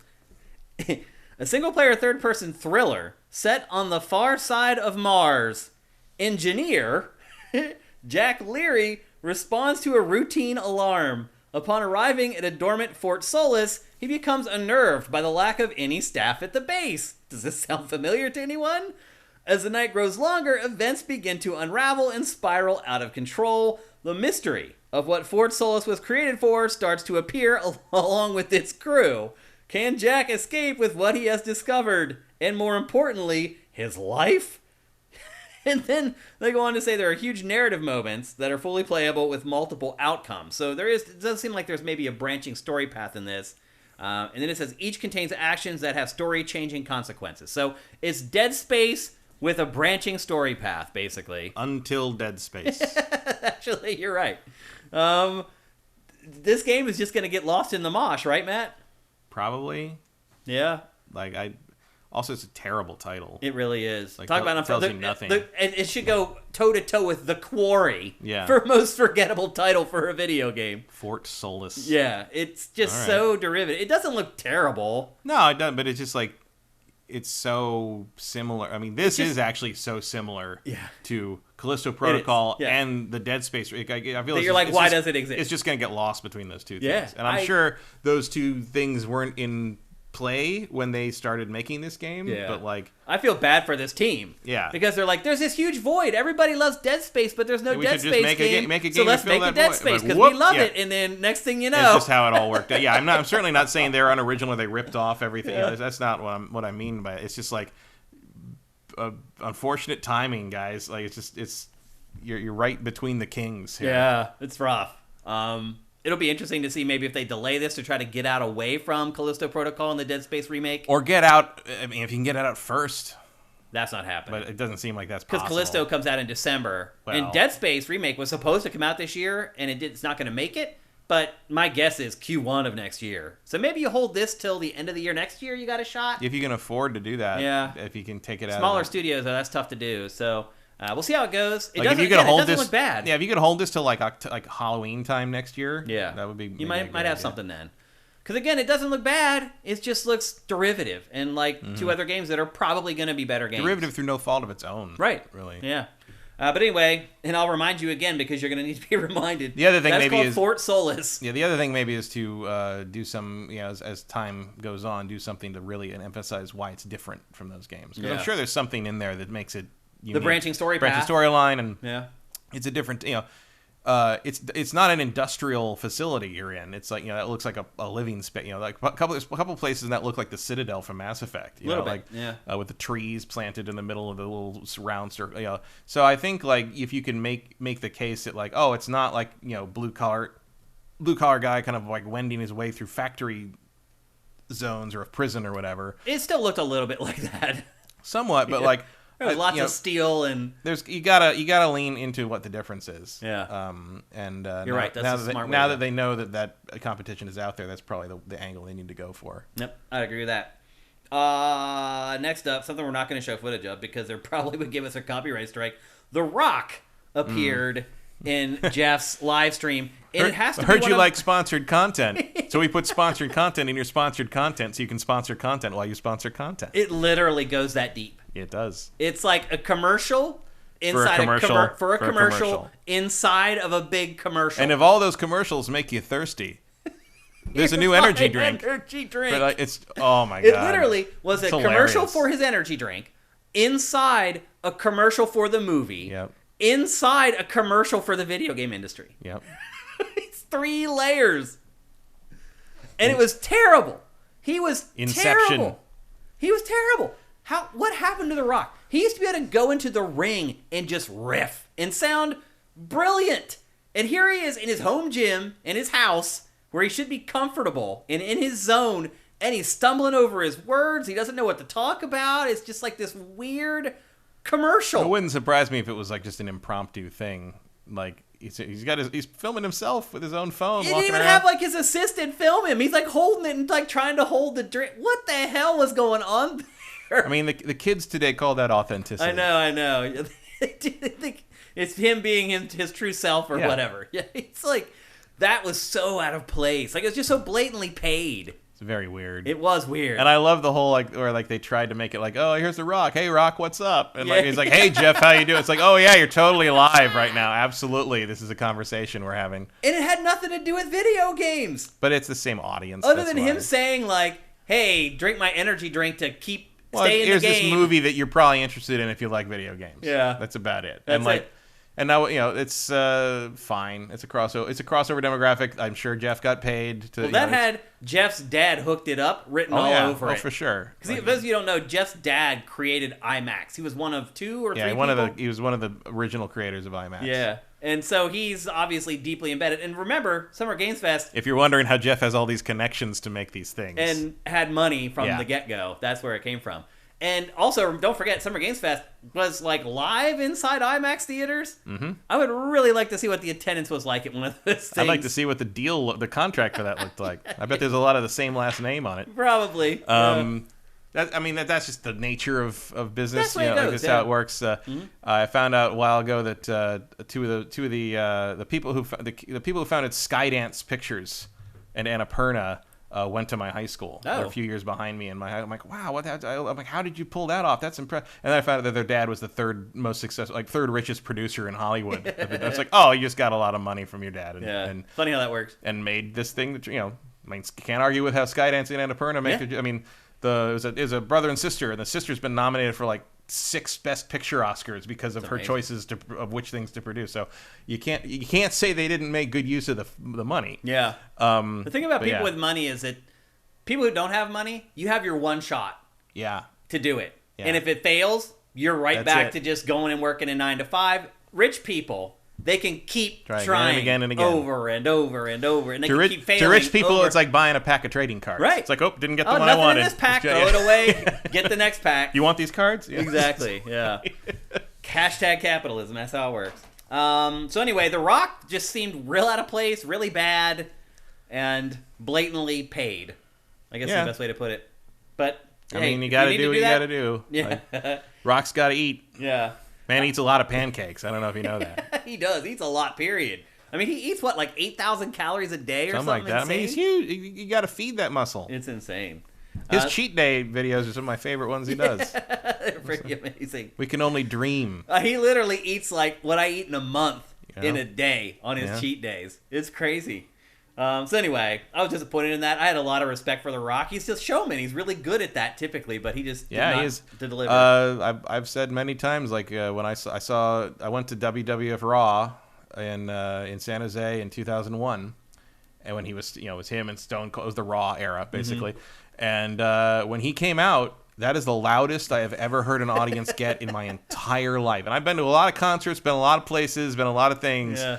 I have never heard any. When he came out, you heard the beginning of the theme, and you couldn't hear the you couldn't hear the speakers in the San Jose arena over the crowd. And like then he just goes, finally, and like again, like it was. He said 4 sentences, and it took almost 20 minutes. Yeah. Like, I've never seen anything like most electrifying man in sports entertainment. Yes. Yeah. Yes, he was. He was, yeah. Yes, he was. And you got to remember, Matt and I were there when they debuted The Legend of Zelda Twilight Princess. Yeah. That was also pretty loud. There were people crying on the floor when they did that. I've never seen anything like that either. Barry Lomax, if you smell with the rock. He was amazing. And anyway. It doesn't matter what you think. He's great. He was great. He was great. Yep. The best wrestler ever, I believe. And then next, they showed, I'm going to show you B-roll of this because it's the most derivative thing I've ever seen in my life. A new RTS from ex-Blizzard employees called Stormgate. Literally the most generic-looking RTS I've ever seen in my life. Just totally being like, you know what? Just saying that we used to work at Blizzard on StarCraft, that's good enough. That seems to be the angle that they're taking with that. And then, the game I was hinting at earlier that we thought was an XCOM clone, but as it turns out, it's actually something a little different, is Marvel's Midnight Suns. Mm-hmm. Are you more excited for this now, Matt, that we're learning it's a little bit more of an RPG and less turn-based strategy? It's more interesting, yeah, although I read some of the interviews with the guys, and it certainly was what we thought it was originally. Mm-hmm. They made basically XCOM with superheroes, and then they're like, this sucks. Oh, really? Like, they were like, because they were like, if you have, the classic XCOM thing. Well, you can't have permadeath, obviously. No, but also the classic XCOM thing with like, you got 90% chance to hit, you miss. Like, they're like missing, Iron Man's got a high percentage to hit, but he misses. Like, this sucks. Like, this doesn't feel good. Like, you don't feel like you're a superhero. Like, you need something that's going to be, the XCOM formula was not working with this theme, with this superhero thing. So they changed it to more of a deck building, card-based thing. So you have different abilities on deck in your hand so you can't always depend on being able to do like a repulsor blast or a unibeam or whatever, but you have a pretty good idea of what you will be able to do, and then you have to kind of work with and look, I am much more of a tactical person than a strategy. Strategic is large scale, tactical is in the moment. Tactical is what you have to work with on the battlefield, basically. I'm more tactical. Like, tactical people win battles, strategic people win wars. Mm-hmm. And I am a tactical person. I can win the battle, but I don't. You want me to think past that? I'm gonna have a problem because it's hard. It's also why I'm not a good chess player, is I don't think that many moves ahead. It's also why I'm very bad at the game Spirit Island, if anyone knows what that is. But this is more my speed, because XCOM is something I can do, but it's hard. Like, it's because there's a lot of times when I save scum it a lot. I'm just like, oh, right, then that's gonna happen because you can move here, and I say, okay, I gotta back up and do that again. Takes me forever to get through an XCOM game because I'm continually doing that. I sit there. I do that in turn-based strategy games all the time. I will sit there for way too long pondering and this, each move. like this style is much more my speed, and it also, I think they're right when they talked in the interview about how this gets the superhero thing across better. You feel more powerful. You feel like you have a set of things to deal with, but there's still strategic decisions because you don't have access to your entire power set every turn. Yep. Any big surprises in this trailer as far as characters? No. No? Like, I know they tried to set it up as something. I mean, basically, they're showing the villains we're going to be dealing with, which is like Venom and Scarlet Witch, and it's all pretty expected, I would say. I mean, they look cool. Like, I like the weird, demonized versions of the characters that they're doing here. It's really like, dark. Fun. And I'm all about that. Yeah, so it's cool. I'm into it. I like that's kind of I like the Midnight Suns Marvel Knights thing. I always thought that angle was a fun thing to do with the characters. It's interesting some of the there's characters in this that are normally not part of that, like Iron Man and Captain America and stuff like that. This was more of a Doctor Strange, Ghost Rider, sometimes Spider-Man, Daredevil, that kind of thing. But it looks cool. And now the card-based system is way more interesting to me. So Which all Spider-Man is this in this trailer? It's Peter Parker.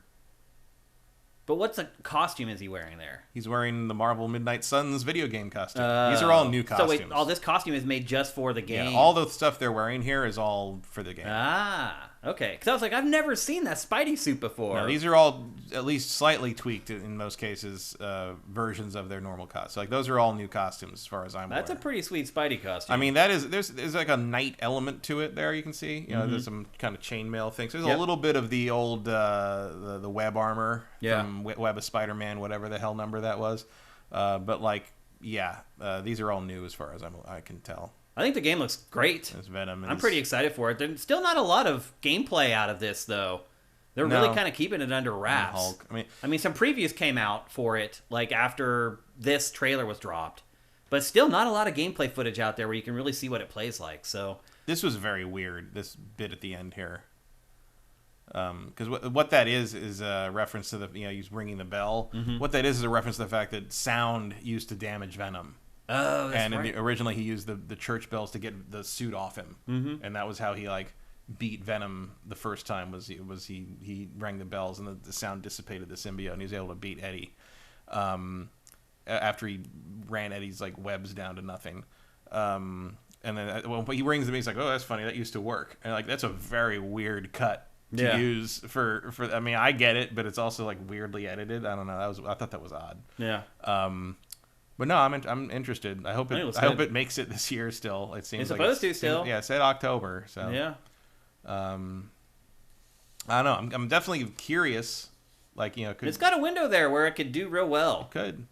If it's a good game, it could sell through the game, roof. or it's got the right license. It looks cool. It definitely looks cool. Yeah. Like that. Like you said, that is a cool Spider-Man suit. Yeah. You can't deny that. That's what I took away from that trailer the first time I watched it. I was like, ooh, I haven't seen Spider-Man looking like that before. So.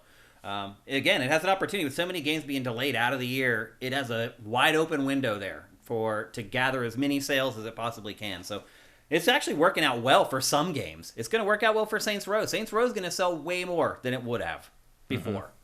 A lot of people are going to be checking it out. Shiniki says costumes to sell toys. Marvel doesn't really do the toy thing very well anymore.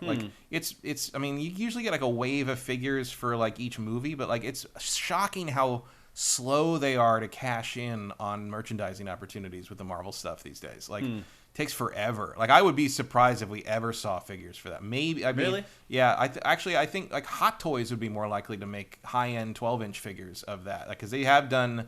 They did 12-inch figures for the Spider-Man and Miles Morales PlayStation games.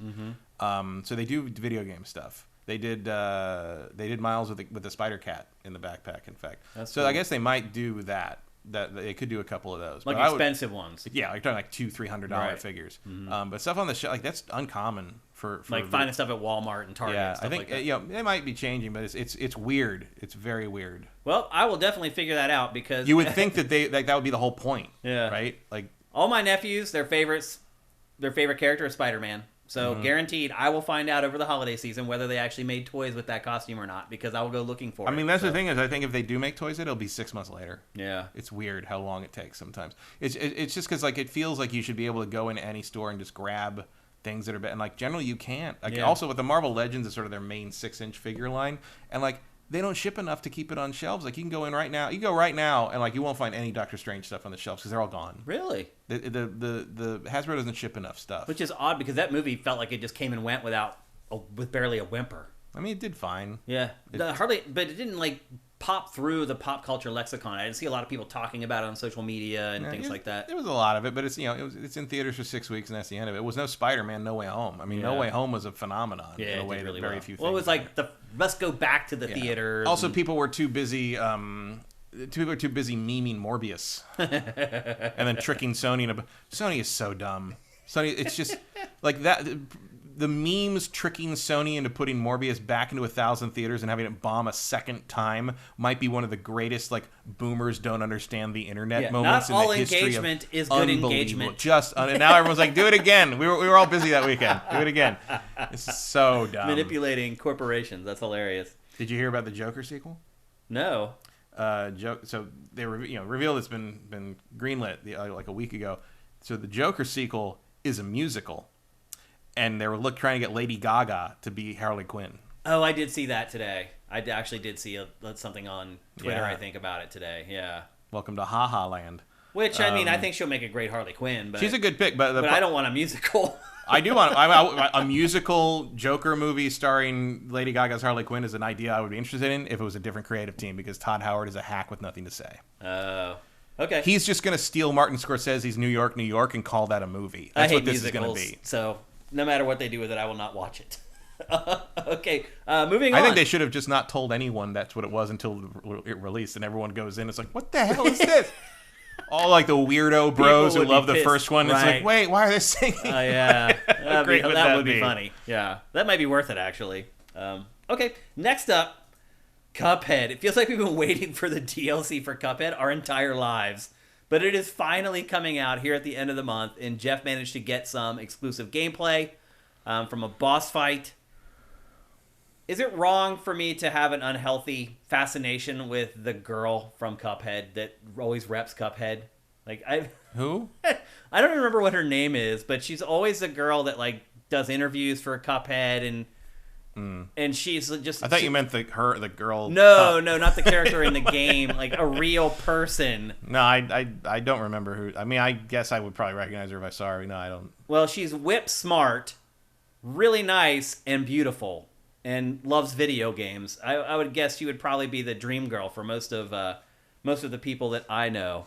And this shows obviously. Is she playing right now? Because that may be so. I'm sure she's really good at it. But she's actually one of the artists of the game. Like, she actually does, like, the drawing and the animation for the game. So she's very good at what she does. Right. She's, like I said, she's whip smart and really talented and beautiful and loves video games. So anytime she's on stage, I'm like, oh, good to see you again.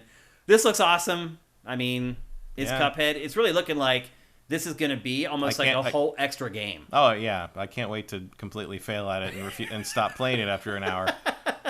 Did you not make it through Cuphead? I got through most of Cuphead, but there was a point at which, and this all looks way harder. It does. This boss fight looks impossible. Yeah, this is like expert mode for sure. It looks impossible. Like, yeah, I love the art. I think the old time animation stuff and kind of like the way they've like kept the look and the feel and tone but also like excised the racism. Yeah, like it's a really good reinvention of that era of animation. I made it like halfway through Cuphead before I had to call it quits. It just got to the point where and the funny part I would say about Cuphead is that I did enjoy it the whole time I was playing it. Like, even when I was getting my butt whooped, like, it was still enjoyable to play, but it just got to a point where I was like, I just don't have the time for this anymore. Like I played enough, I can talk about it on GameFace, I can keep banging my head against the wall trying to make it past this level, or I can move on and play something else. And there's parts where it's like, when it's up time for a new boss, you're just like, God, do I want to do that to myself right now? Like, there's a level of concentration you need that is just like, you got to be ready. I mean, look at this. It's insane. Like, it's just you're memorizing, basically, patterns. Yeah, it's very old school. Yeah. But the art, everything about it's incredible. And once you do get into the zone, this game feels real good. Yeah, I'd rather just watch someone who's really Me good too. at it play. Yeah, me too. For me, it's the perfect Let's Play game. But I will give this a spin, and we'll be talking about this before the end of the month here on GameFace, because it is coming soon. Next up, a game that caught our attention. Was it at the Game Awards last year? Nightingale? Yeah, I think it was the Game Awards, yeah. The trailer that we saw for that at the Game Awards was very mysterious, and it looks... Honestly, the game looked nothing like what it really does. This is the gameplay trailer for Nightingale. And I remember we watched that trailer initially, we were like, what the hell kind of game is it? This trailer makes it obvious what it is. They said it was a survival game. We were kind of disappointed. Yeah, we're like, how could it be? It doesn't look like a survival game. Well, here you are. Well, I mean, I'm sure chopping down trees. I believed him. Fires. I just thought it was a shame that they used this art style and design on a survival game. Yeah, it's very out of the ordinary. And they have provided now, finally, a pretty good synopsis of what the game is about. It's a first-person PvE open-world survival crafting game, played solo or cooperatively with friends. Build, craft, fight, and explore as you venture through mystical portals into a variety of amazing and fantastical realms. You are stranded beyond your world, cut off by the collapse of the arcane portal network. Sounds like your internet's down. The catastrophe has left you fighting to survive in a labyrinth of beautiful and dangerous fey realms. Your goal is to become a skilled realm walker and navigate the web, I guess it is like the internet, of trans-dimensional portals. Only then can you discover your way to the magical city of Nightingale, the last known bastion of humanity. I think it sounds very interesting, but it's a survival game, and I hate survival games. As soon as I saw them chopping down the trees, I was like, no, I don't want to chop down trees.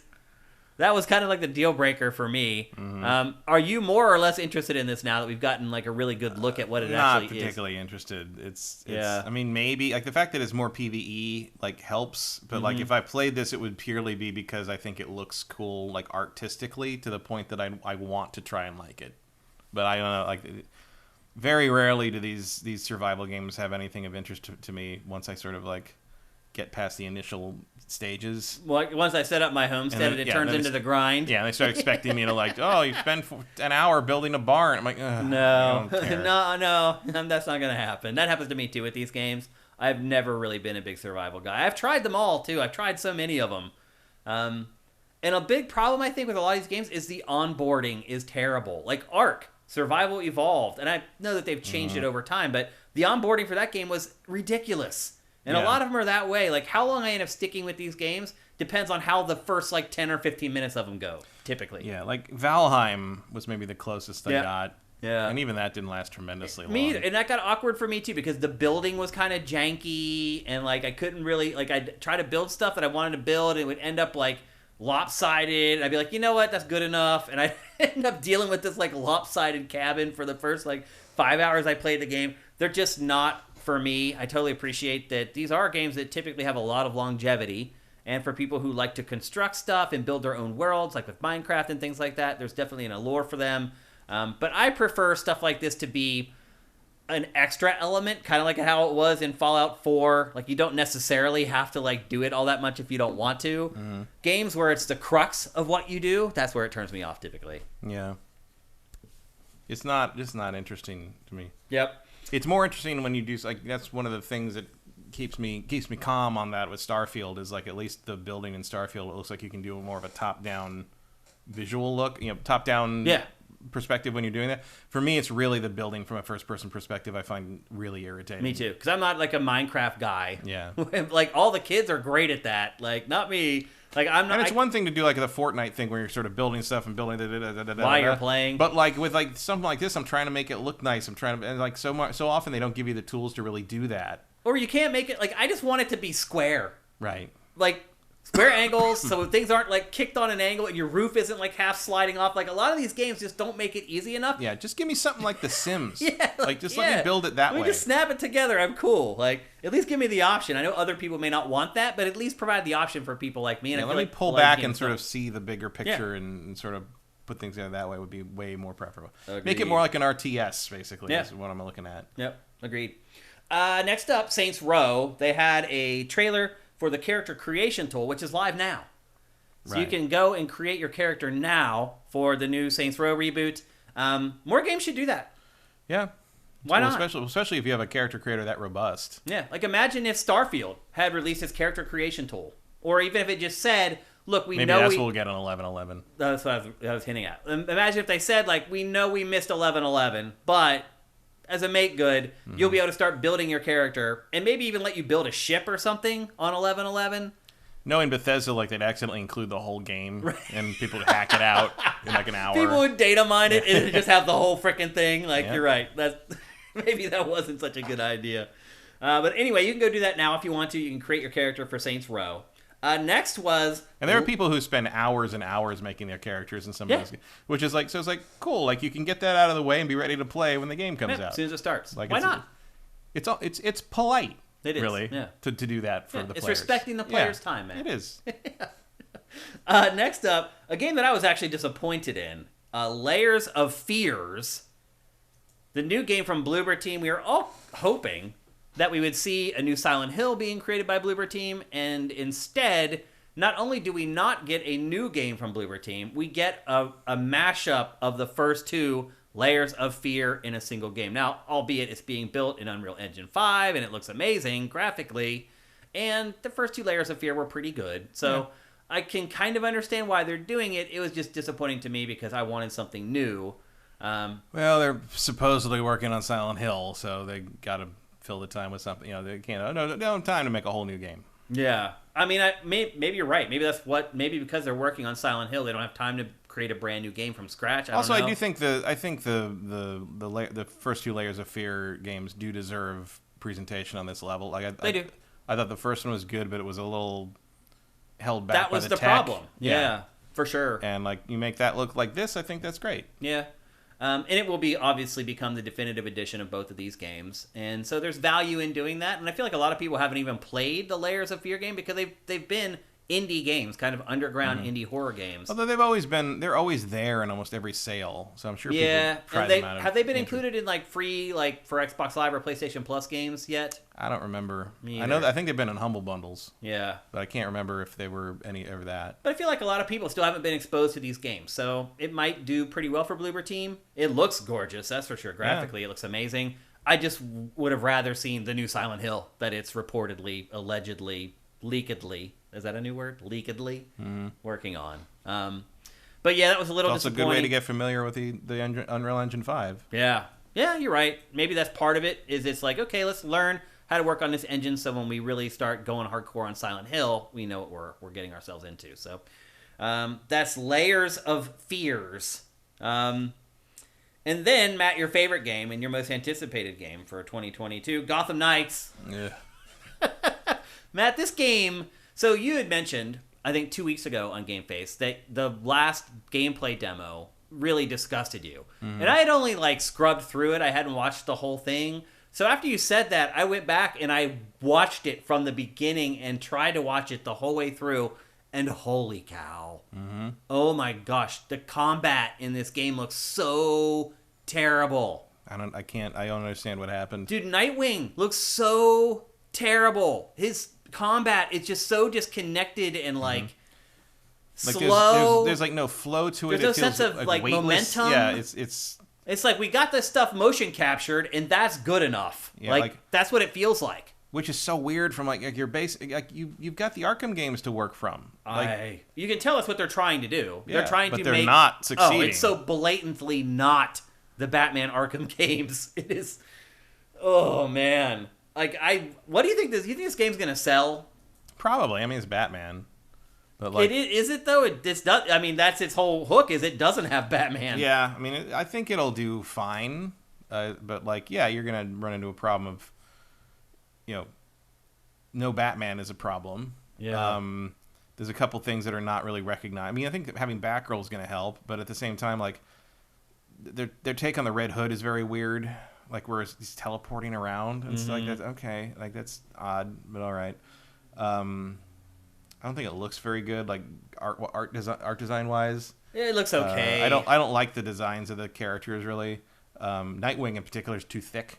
Like Dick Grayson is not that. THICC. Yeah, Dick Grayson is not that big. Dick Grayson has a dynamite ass, but he does not have bulk like that. He doesn't look like that's Batman. He's Batman sized in this, and he should be Dick Grayson sized. Yeah. And it just doesn't have a lot of like. I don't know. They might just be hiding it so far. They haven't shown it yet, but like I feel like it doesn't capture kind of the Bat family vibe. Like if you're gonna take Batman out of it and put these characters in as sort of your like, you better be really leaning into the idea that these are people who grew up together, that they're kind of a surrogate family for one another. And I just don't see any of that in this. Right now, this game is tracking to be my most disappointing game of 2022. I hope I'm wrong. I'm keeping an open mind with it, but man, I don't know if I can be disappointed by this game because I am out of expectations. Your expectations are low now. Like yeah, they were always kind of low, but like, man, like I don't understand how we wait all these years and for more Batman stuff and we get this and Suicide Squad instead. Wampler says looks very 2018. That's a great way to describe it. Does. Yeah. Like if this had come out like 2018, 2017, a few years after Gotham Knight or Arkham Knight, sure. Yeah. And my guess is it probably was in development around that that would time even too. fit because it got Arkham Knight to Gotham Knights. Like that's okay. Yeah. I said when Arkham Knight ended, I'm like, okay, you just changed the name to Gotham now. Right. Instead of Arkham. And they did. But oh. Yeah. I have set my expectations to disappoint for this game, but we'll see. Hopefully I'm wrong. And then the big finisher was the Last of Us remake. And now they're calling it The Last of Us Part 1. Right. To designate it as the remake. Which, and we had a discussion about this off camera, but I still really struggle to understand why this is needed. They did a quote unquote remaster of it, which they didn't do a ton of work on the remaster. The remaster was very much just better textures and turn the settings up a little bit. Yeah. Which was good. I mean, it was definitely an improvement. Yeah. I would argue that this is needed because it brings it in line with the gameplay and AI of 2. And that's such a huge improvement that it is. And having gone back and played the first one again after I finished 2, the difference between those two games is night and day. Yeah. Like the first game's combat is not very good. It's not. And as Druckmann said, they redid the AI and the combat in this up from the ground. Like it's completely new. They've completely revamped all of that. It is they've built it from the ground up visually and gameplay wise. They went back to the original mocap files and used completely new rigs and the new engine to like redo the performances. So the facial expressions are more accurate to what the actors actually did in the original performances. Like I'm not saying they didn't do any a lot work of on it. It's remarkable. Like it brings it in line with 2, which is still one of the best looking games on PlayStation. Mm-hmm. So the fact that it makes those two games sort of a more functional pairing together, I think that's good. I don't know if it should be $70. Yeah. But because it's I know it's a remake. That's what they worked hard on it. But like, I don't know. Like it feels like it's a cash grab. A little bit. Because right now PlayStation doesn't have a whole lot, and also this was to keep a lot of people at Naughty Dog employed. Yeah. Between projects. Right. So and look, if we end up with a better version of this game, great. Yeah. I don't have a problem with any of that. I would obviously I'd rather Naughty Dog work on a new game. But well, they couldn't. It was this or fire those people. Like there is no new game that doesn't exist because this was made. Yeah, like, that's not a thing. So this is probably the best possible example of when to slot a remake in. And Neil Druckmann, who was on stage, it's great to show up for a gaming event. He doesn't do that very often.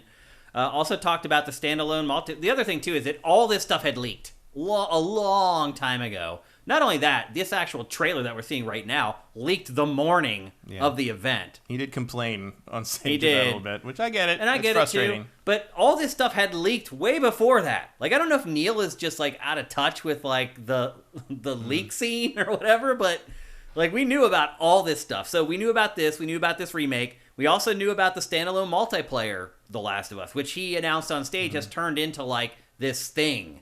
It's going to be like a huge game. It's going to have its story. He says it's as big as any single-player game Naughty Dog has ever made. Okay. I'm like, okay. It said there's a whole new cast of characters that haven't been in the other two games. It's set in the U.S., I believe in New York City, based upon the screenshot that they released. They said that we'll see that for the first time in 2023. That's the game I would be more irritated. Like you could have been making something else. Oh, right. Yeah, because you hate multiplayer games.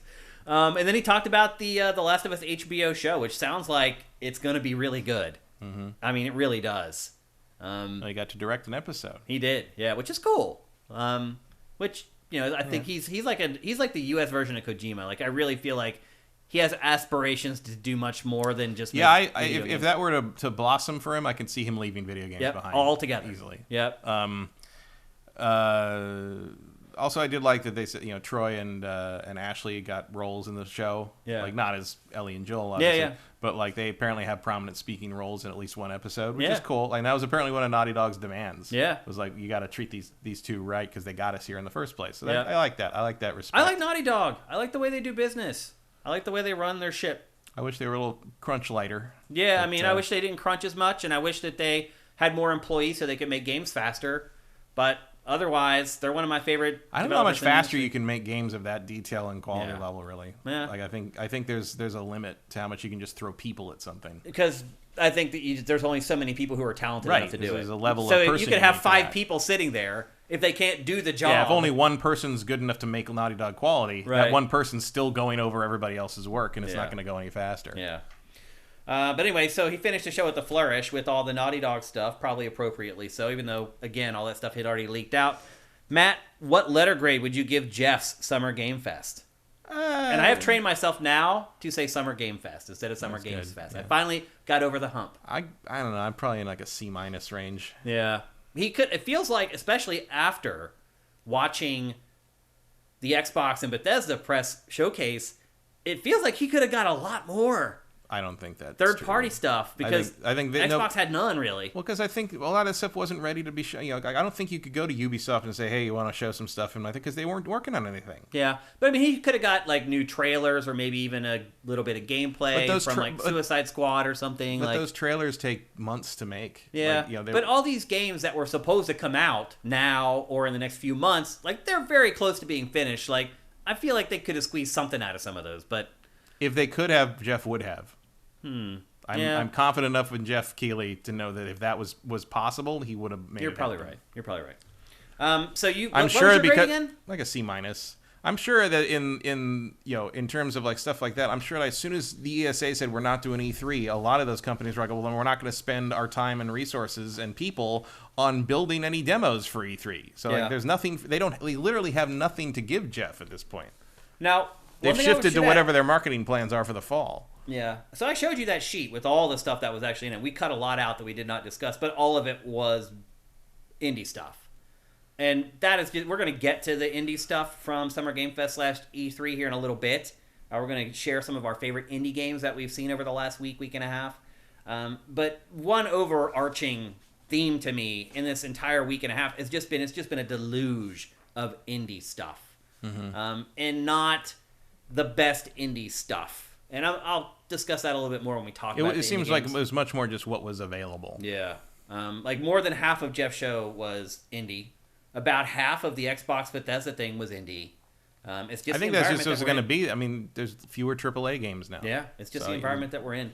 And again, a lot of those AAA games got pushed or are still in long-term development.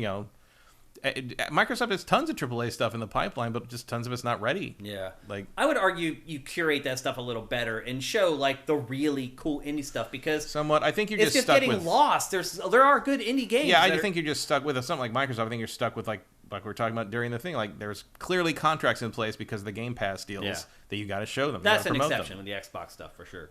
With the I think with Jeff, he was just like, I need the show to be 2 hours because for whatever reason, because sponsorship and commercials, and I need to run this stuff. I think you had in terms of what you're talking about, you had a better example of that with the Day of the Devs, which was immediately after Summer Game Fest, which was hosted by Tim Schafer. That felt like a much more curated lineup. Yeah. Stuff that you actually want to showcase. Yeah. I mean, also like leave it to Tim Schafer and Double Fine to dig out the gems, right? Absolutely. In the indie because world. they make the gems. So. Yeah. But anyway, that's Summer Games Fest. You gave it a C-. Yeah. I'll give it a C+. After I watched it, I was really disappointed because I would have given it a higher grade immediately after I watched it, but now just when you were asking like what did you think, I was like I don't think anything. I can't remember anything about that, about what happened. Like the problem was it was just too long, and so after I watched it, finished it. I was like, oh my god! I felt like I was just like dragging my ass across the finish line to not stop watching it. And now once I put everything on paper and again, half of it was mostly indie stuff and forgettable indie stuff. But still, he had a pretty solid lineup, all things considered, for what's going on this year. So It's kind of like if someone just blasted you with a super soaker and just kept doing it, and you Yeah. just had to stand there, and at the end they're like, well, what was memorable about that? I'm like, I don't know. I guess when you started blasting me with the water and when it stopped. That's a great analogy. Like that's about all I got there. Okay, that's fair enough. So there you go. That's Summer Game Fest 2022. I'm sure we'll be doing it. Well, we'll see what we're doing next year. Who knows how that's all going to shake out ultimately with Geoff and the ESA and Summer Games Fest and E3. I'm sure we'll be talking about that in the coming months as things start to take shape and we start to kind of figure out how that's all going to work out, how it's going to play out. All right, next up, the game that I was just talking up and telling Matt he should have played, and also has a very forgettable name, The Quarry. The Quarry is the spiritual successor to Until Dawn. Now, this studio, Supermassive Games, it didn't create Until Dawn and then wait like 6 years to create The Quarry. In between, it had the anthology that it's been working on, which has been a series of shorter, and I would argue, pretty forgettable horror adventure games. And the hook with their games is that That's the Dark Pictures anthology. Picture, yeah. Yep. Which was originally pitched as Silent Hill. Right. Yeah. And I think it's a good thing it wasn't Silent Hill because they have not been exceptional. And I would argue that Until Dawn is better than the Dark Pictures anthology so far. And this is the studio has pegged this as the spiritual successor to Until Dawn. So it is a choose your own horror adventure where, and for whatever reason, both games, Until Dawn and this one, follows a group of teenagers in what most would say is probably a cheap knockoff of a slasher, an 80s slasher flick. And this one seem to be their thing. It is their thing. And this one is even more gratuitously so. This one is the cheap knockoff of Friday the 13th. It is about a group of teenage camp counselors who are counselors at this rural camp for kids. And the camp is over. It's the end of summer. All the kids are gone. And it's just them like packing all their stuff up. Camp Diamond Lagoon. Right. Well, it's camp. It's a quarry. Camp Quarry. Yeah. Right. It takes place like on a quarry. So these teens are getting ready to leave. One of the guys gets dumped by the girl he's been hooking up with throughout the entire summer. He's bummed, and so he doesn't want it to end. So he goes and steals a part off of the engine of the van that's supposed to take them all out of there, and they can't leave. So basically, the guy who is the owner of the camp, who is David Arquette, I would add, and there is a little bit of a Scream aesthetic to this. Like it's tongue in cheek a little bit. There's like some funny moments, some levity in it. It's not just all dark like horror slasher stuff. And he obviously was a part of the Scream franchise. So he is the owner of the camp, and he discovers that the van won't run, and he basically just tells them, he's like, do not stay outside tonight. You stay in the lodge. I'm going to go get someone to fix the van. I will be back in the morning. And so what it ultimately becomes... Literally famous last words. Right. What it ultimately becomes is you and this group of teenagers need to survive the night. That is your goal, because he will be back in the morning with the tools to fix the van. You'll be able to get out of there. And, of course, instead of listening to him and staying inside, you decide to have one last party. And you set up a bonfire, and you sit around the bonfire and drink, and you completely ignore the warnings that he has given you to stay inside and not go outside for the entire night. So it's a slasher movie. It is. It totally is. And it's set, like, it might as well be Camp Crystal Lake, like Friday the 13th. And so that sets everything in motion. And for the most part, I would say that the story does an amazing job of not really using the horror film tropes of the, like, I'm running from the killer and I stumble and I fall down. Like, all those stupid things that are in a lot of those movies are really not in this. However, the whole thing is kind of set in motion by a contrivance. So in the early part of the game, the opening of the game, the guy who's all bummed out that the girl is dumping him is talking to one of the other female counselors. And he asks her, he says, so if you were to disable a vehicle, how would you go about doing it? And she says, well, you could cut the fuel line, or you could steal this part off the rotor. And then he's in front of her, does that. And it's one of the first choices you have to make. Do you choose to cut the fuel line, or do you choose to take the part off the rotor? I chose take the part off the rotor because I figured all hell was going to break loose. That's repairable. And it would be much easier to just put the part back on instead of trying to fix the fuel line. So anyway, he does that. He takes the part for me. I chose that. And then the girl, when the van won't start, never connects the dots. And it's like, I just told this guy how to disable the van, and now the van won't run. So it does start off with kind of a corny, but after that, it's brilliant. So don't judge it by that first choice. Right. Get through that. You'll shake your head and be like, oh my God, this is so stupid. Nothing like that happens after that. Keep going. Because, in my opinion, this game becomes amazing. Amazing, Matt. This is, as of right now, far and away my most pleasant surprise of 2022. It's not even close. The pacing in this game is incredible. Incredible.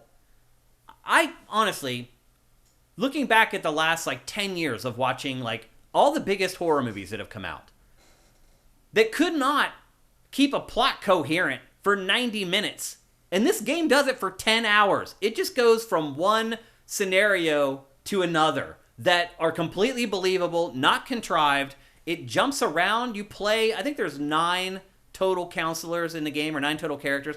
It constantly jumps around, and you play the game from all the different perspectives of all the different counselors, which keeps things different. It keeps you on your toes. It helps you see the plot and the story from a bunch of different angles. So, essentially how it plays out is that there's a legend about this camp, about this old woman who was, basically drowned in the quarry, and she haunts the woods. So it's kind of like Friday the 13th crossed with, Blair Witch, as far as the plot is concerned. You have the camp setting from Friday the 13th, but you have kind of the creepy old woman witch out in the woods. That's supposed to be the legend that it's all based on. Where do I even begin? The one thing I really like about this, other than the pacing, which is absolutely great, is that they dedicate time to every character, and not just the horror elements of the game. They develop each character, and they develop all the relationships between all the characters in the game. So it's almost like they did permutations and combinations of all the potential characters. And you end up learning how each character relates to all the other characters in the game, by the way that they wrote the script and how they structured the plot of the game. So what ends up happening is that you end up getting gut punches that land in this game because you care about every character. You care about the relationships in between all the characters in the game. So when things happen or go bad or go good, it makes sense and is something that you can understand. But 2, it actually has an emotional impact.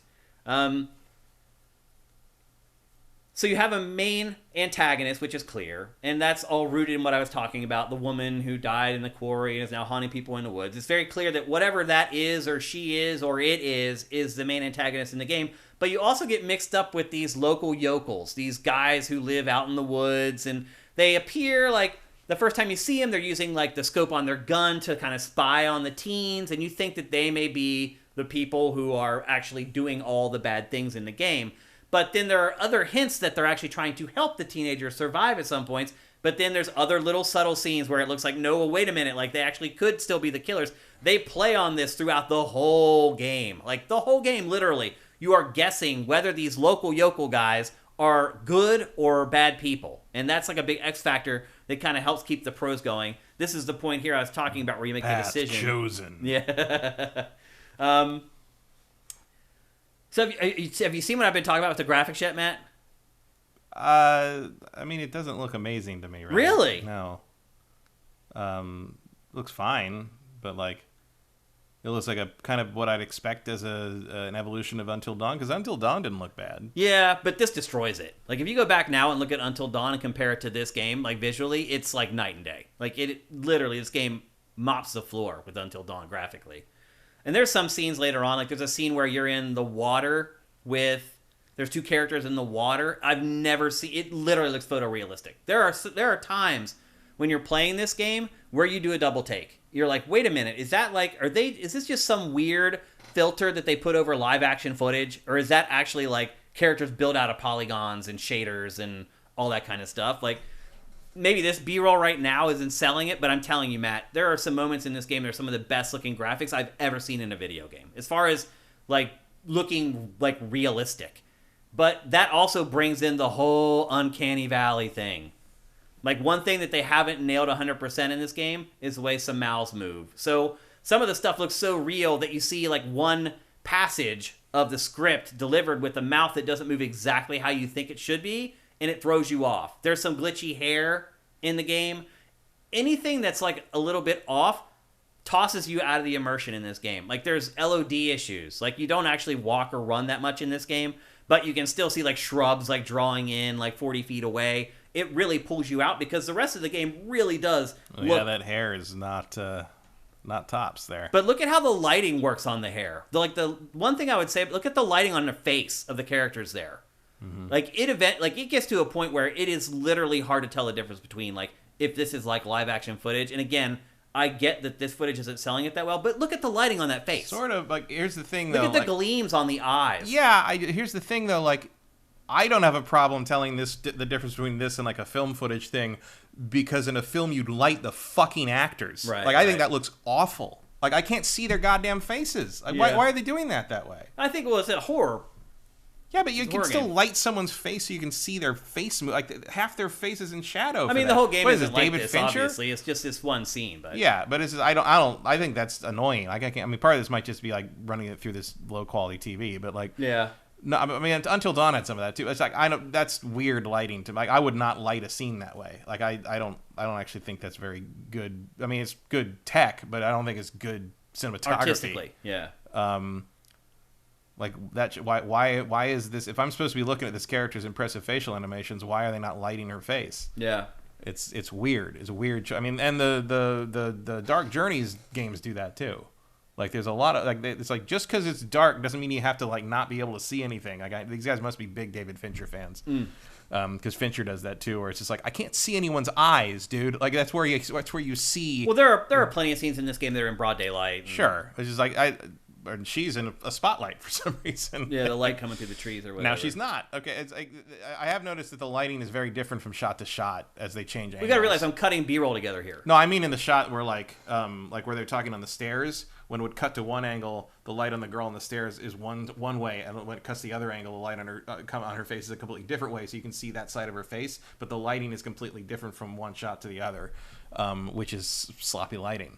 Yeah, I think the game looks amazing. One of the best looking games I've ever seen. I think the tech's impressive. I don't think they're using it very well, from what I've seen here. But dude, there are some scenes in this, like, literally where it is like photorealistic, and it's a creepy. Clearly, their facial mocap rigs are top of the line. It's incredible. Like, even despite the fact that sometimes the mouths are a little off, like otherwise, like the eyes, the way the eyes dart, the way the eyes have a gleam in the corners, like, it's amazing. Like, there are some moments in this game where I had to, like, do a double take and be like, holy crap, man. Are they, like, literally just laying, like, a weird video game filter over stuff that they shot? Like, it looks that close to realism. But there is Uncanny Valley stuff here, and I don't know how you ever get over that, honestly. There's a couple scenes where it's creepy because it looks so real, but the eyes, they're still dead. You know what I'm saying?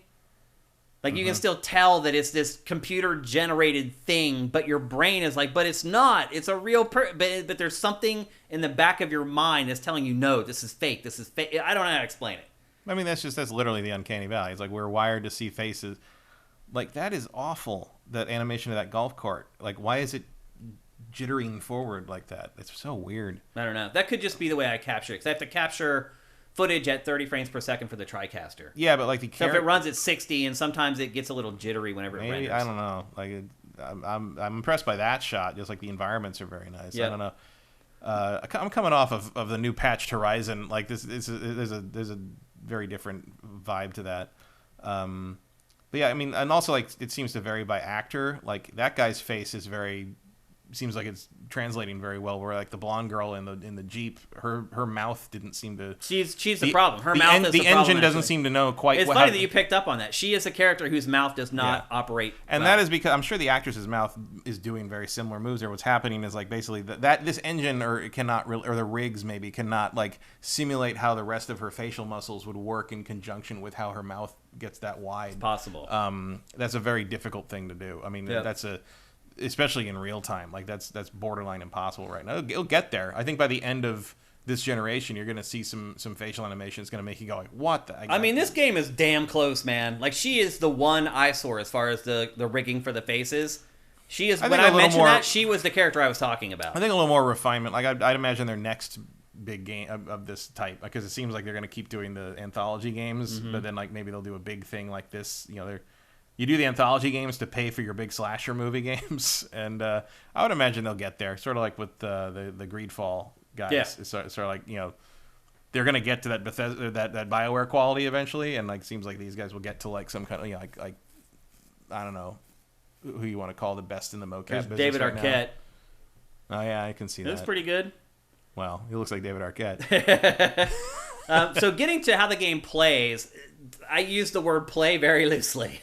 Yeah, I mean, it's Until Dawn. It's It QTEs and choice things. Yep, and there is some times where you do control characters in, like, you know, where you have control of the camera and the character at the same time. But most of the time when you're actually playing the game, it is from a fixed camera perspective. So you have those moments where the camera cuts to a new angle and you're holding the stick in one direction, and then all of a sudden the camera cuts and your character starts walking the other direction. Like, sometimes I felt like I was playing a game from like 1998 when I was playing this game. It's just like the old survival horror problems where like the controller, you have to end up like moving the direction you're holding the analog stick to keep walking in the same direction when the camera cuts. But as you said, gameplay's very light. There's basically single stick move QTEs, or you mash the A button, and that's it. Either hit up, down, left, or right on the stick, or you mash the A. Those are the only quick time events in the entire game. You have the same time window from the beginning of the game to the end. It's very generous. Like, the only time I missed QTEs was when I would like scratch my face or pick up my phone, because they can pop up at any time for like dumb things. Like you saw earlier in the B-roll, like he tossed him a set of keys and he had to hold up on the analog stick to catch the keys. It's like Until Dawn was like that. It's like, why? Why is that even? Well, because they want you to pay attention, right?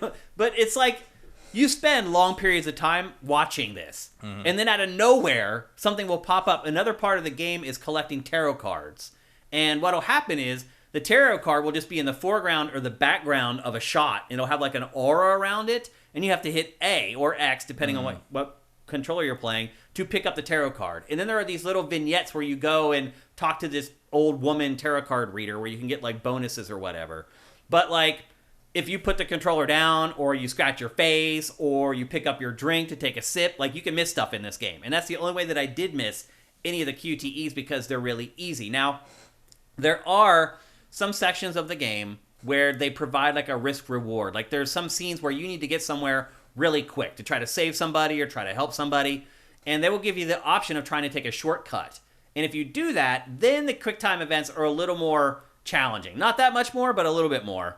You'll have more inputs that you have to put in. You'll have maybe a little bit less of a window to put the inputs in beforehand. So there's a little bit of a risk-reward stuff, but for the most, there it is again. Catch the keys, hit up.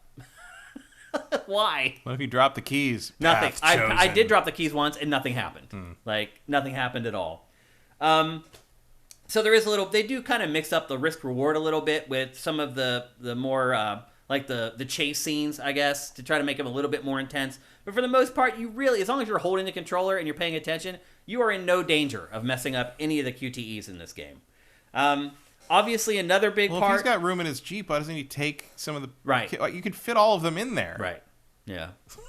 Yep. The whole beginning of the game... Like, it wouldn't be comfortable, but you could do it. Yeah. Well, if you, like, they do have all their stuff. They've been living there all summer, so they all have, like, 5 bags or whatever. All right, well, still take them back. Still humanly... And come back and get your butt. Yeah. Like, yeah. If you really think it's dangerous enough to not tell them not to go outside. Right. Like I said, the beginning of the game, you're like, what the F is going on? And then all that stuff goes away. And everything else makes sense from then on out. I expect more from someone who's been through 3 Scream movies, David Arquette.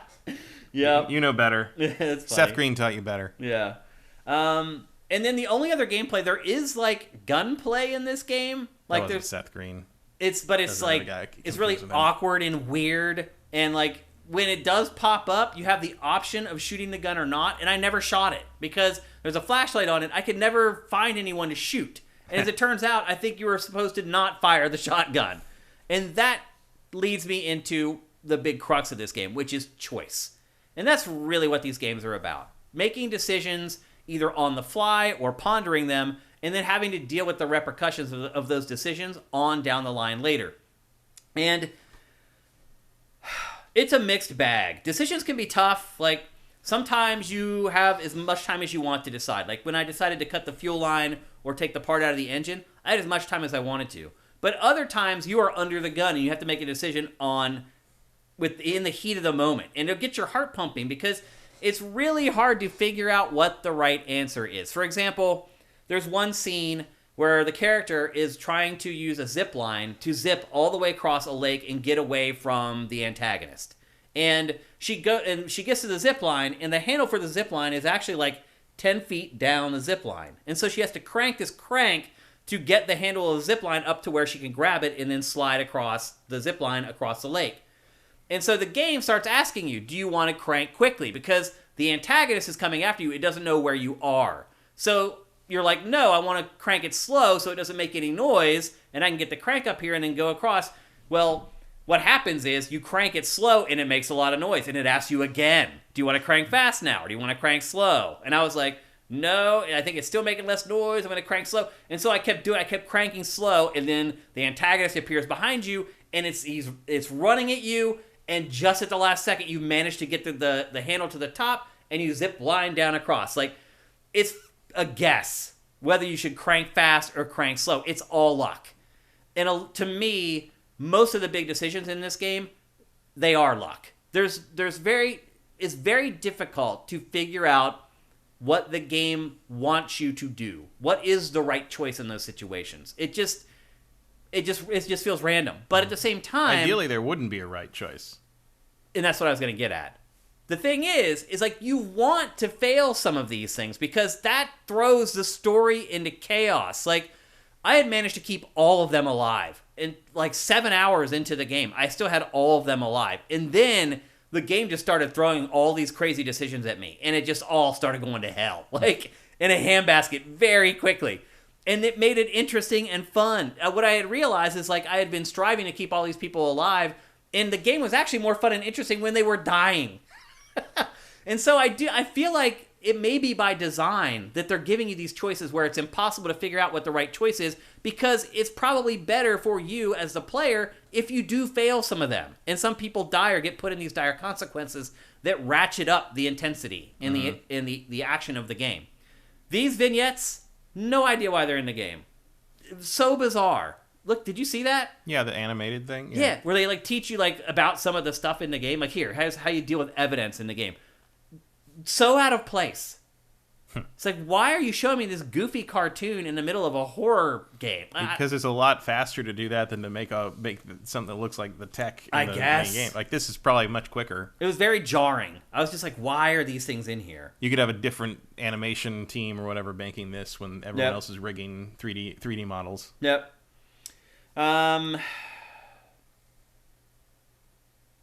Yeah, the other thing, too, though, is that the binary decisions, and this is just a problem with these games in general, not just the games that these people make, but just these choose-your-own adventure games in general, is that the binary choices that you make often lead you to definitive outcomes that will completely ignore things that happened prior or relationships that were built in the game. Like, one thing that I found when I got at the end is I was thinking back, and I'm like, wait a minute, there were all these scenes that I played through and watched that brought these two characters closer together, or where they formed an alliance, or they found a common ground. And I got to the end of the game, and I realized that because I had made decisions that had all these consequences, that a lot of those things just disappeared. There was never any resolution for them. There was nothing. It's like, hey, we had this moment, and we're a squad now, and we like each other now, but none of it ever comes to fruition. And I guess maybe that's a little bit of an incentive to go back and play it again. Mm-hmm. I'm sure there's some flag that determines that one way or the other, and yeah, because it's easy to make those big choice web games sort of unravel in that way. Yeah, unless you know the path that they want you to take to get that sort of payoff. Yeah, yep.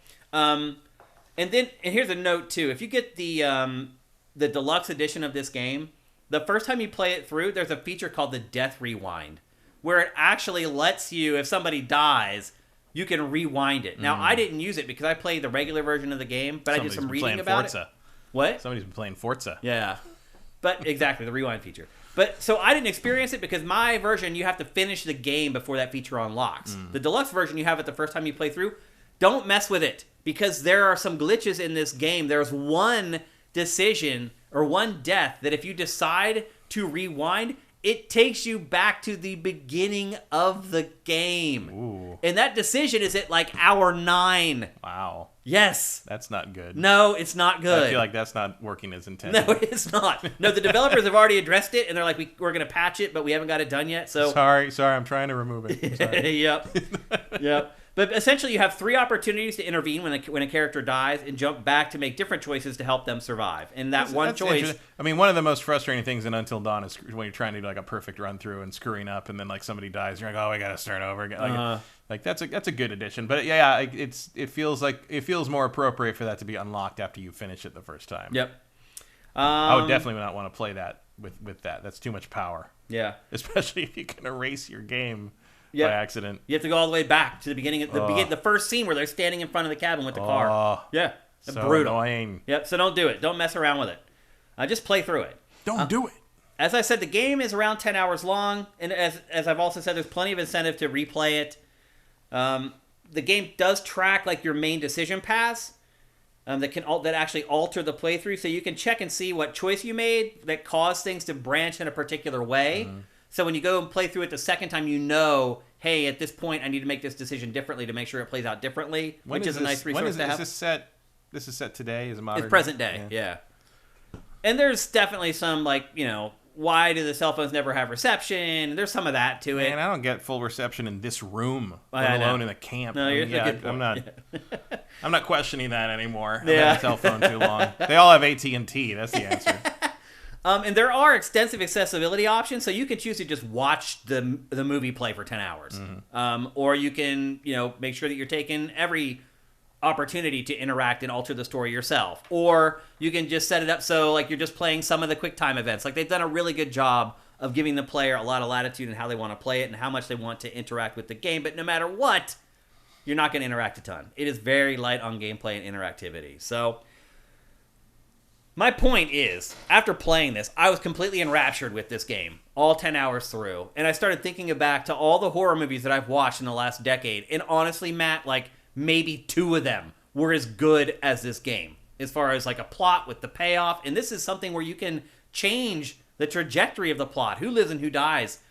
And I was just blown away by this game. I had a blast playing this game. I really enjoyed it. Again, one of the most pleasant surprises I have had in 2022. The title of the game.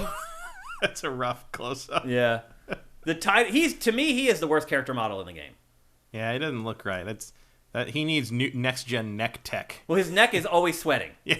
Always sweating. For whatever reason, the whole way through the game, his neck is always sweating. He's a big Top Gun fan. Yeah. Sweatiest movie of 1986. Now, this game is full price. Like, if you buy... Like, I got the Xbox One version. It was $60. The Xbox Series version is $70. It is 10 hours. There's another one. There's like a deluxe version, too. There is. Yeah, that's even more. Yeah.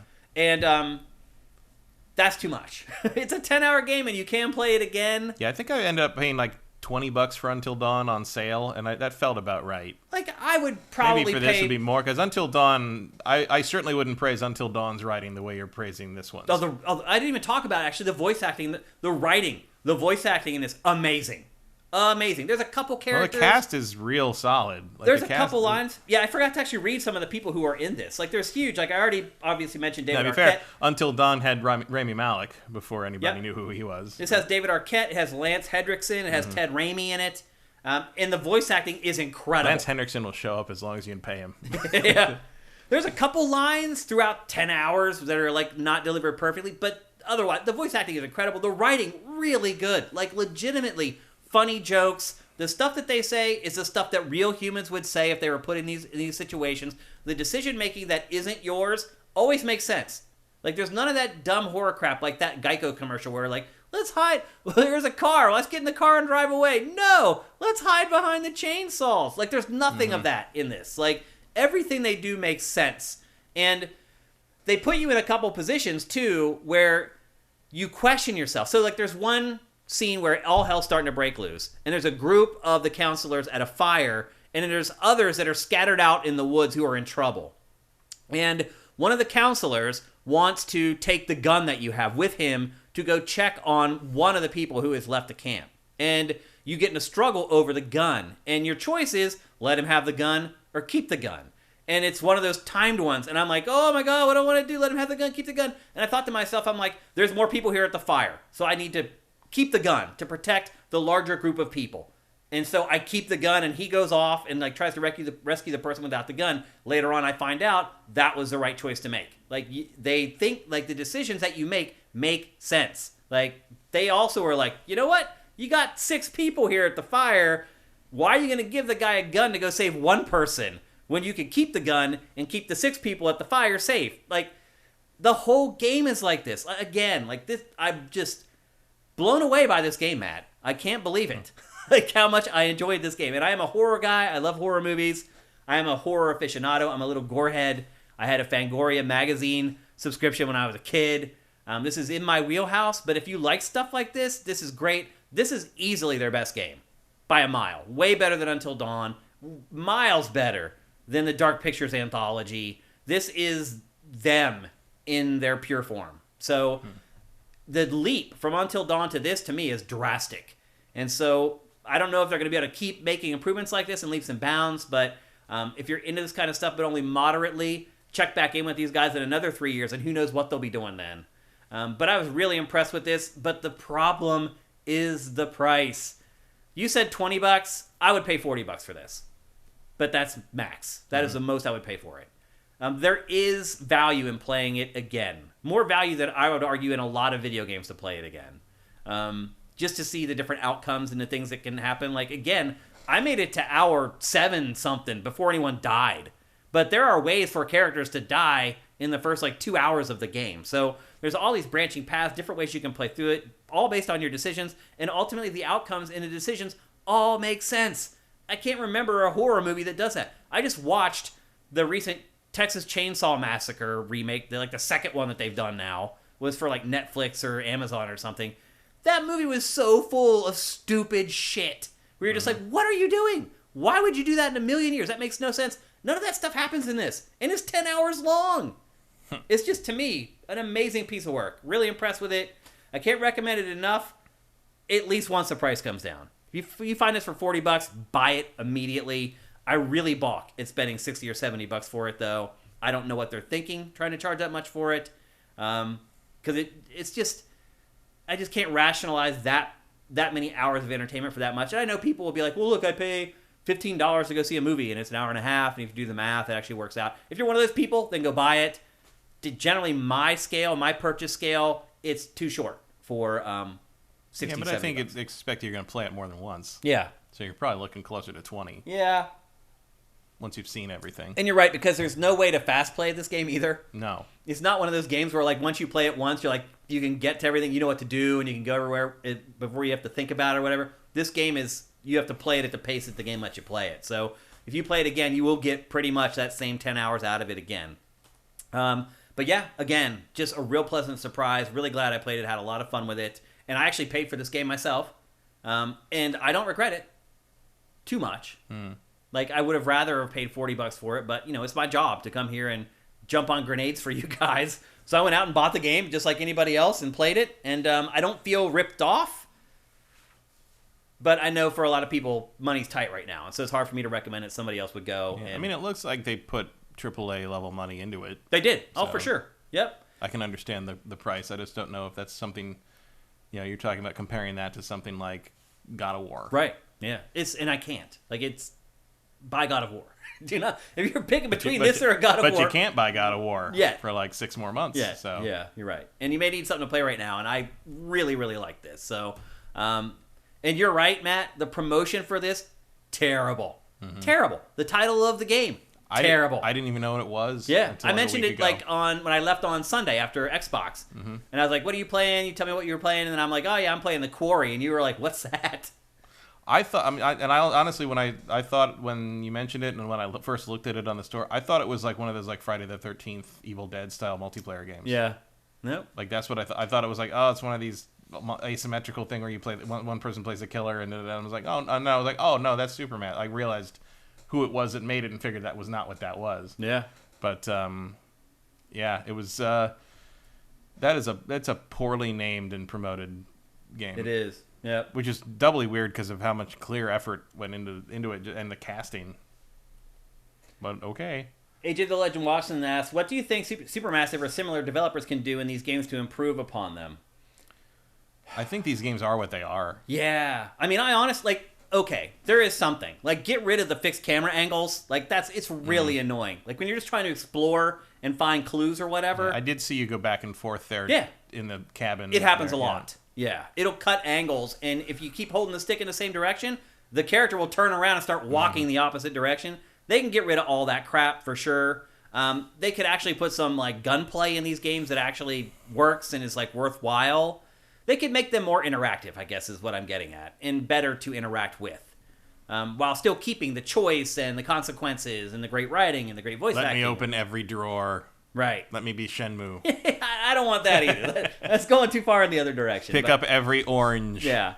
But this, I mean, I'll be honest with you, AJ, this is about as good as this stuff gets. If you're into this kind of stuff, go buy this game, because I do say it is overpriced, but if this is one of your favorite genres, it won't feel overpriced to you because it's the best example of the genre.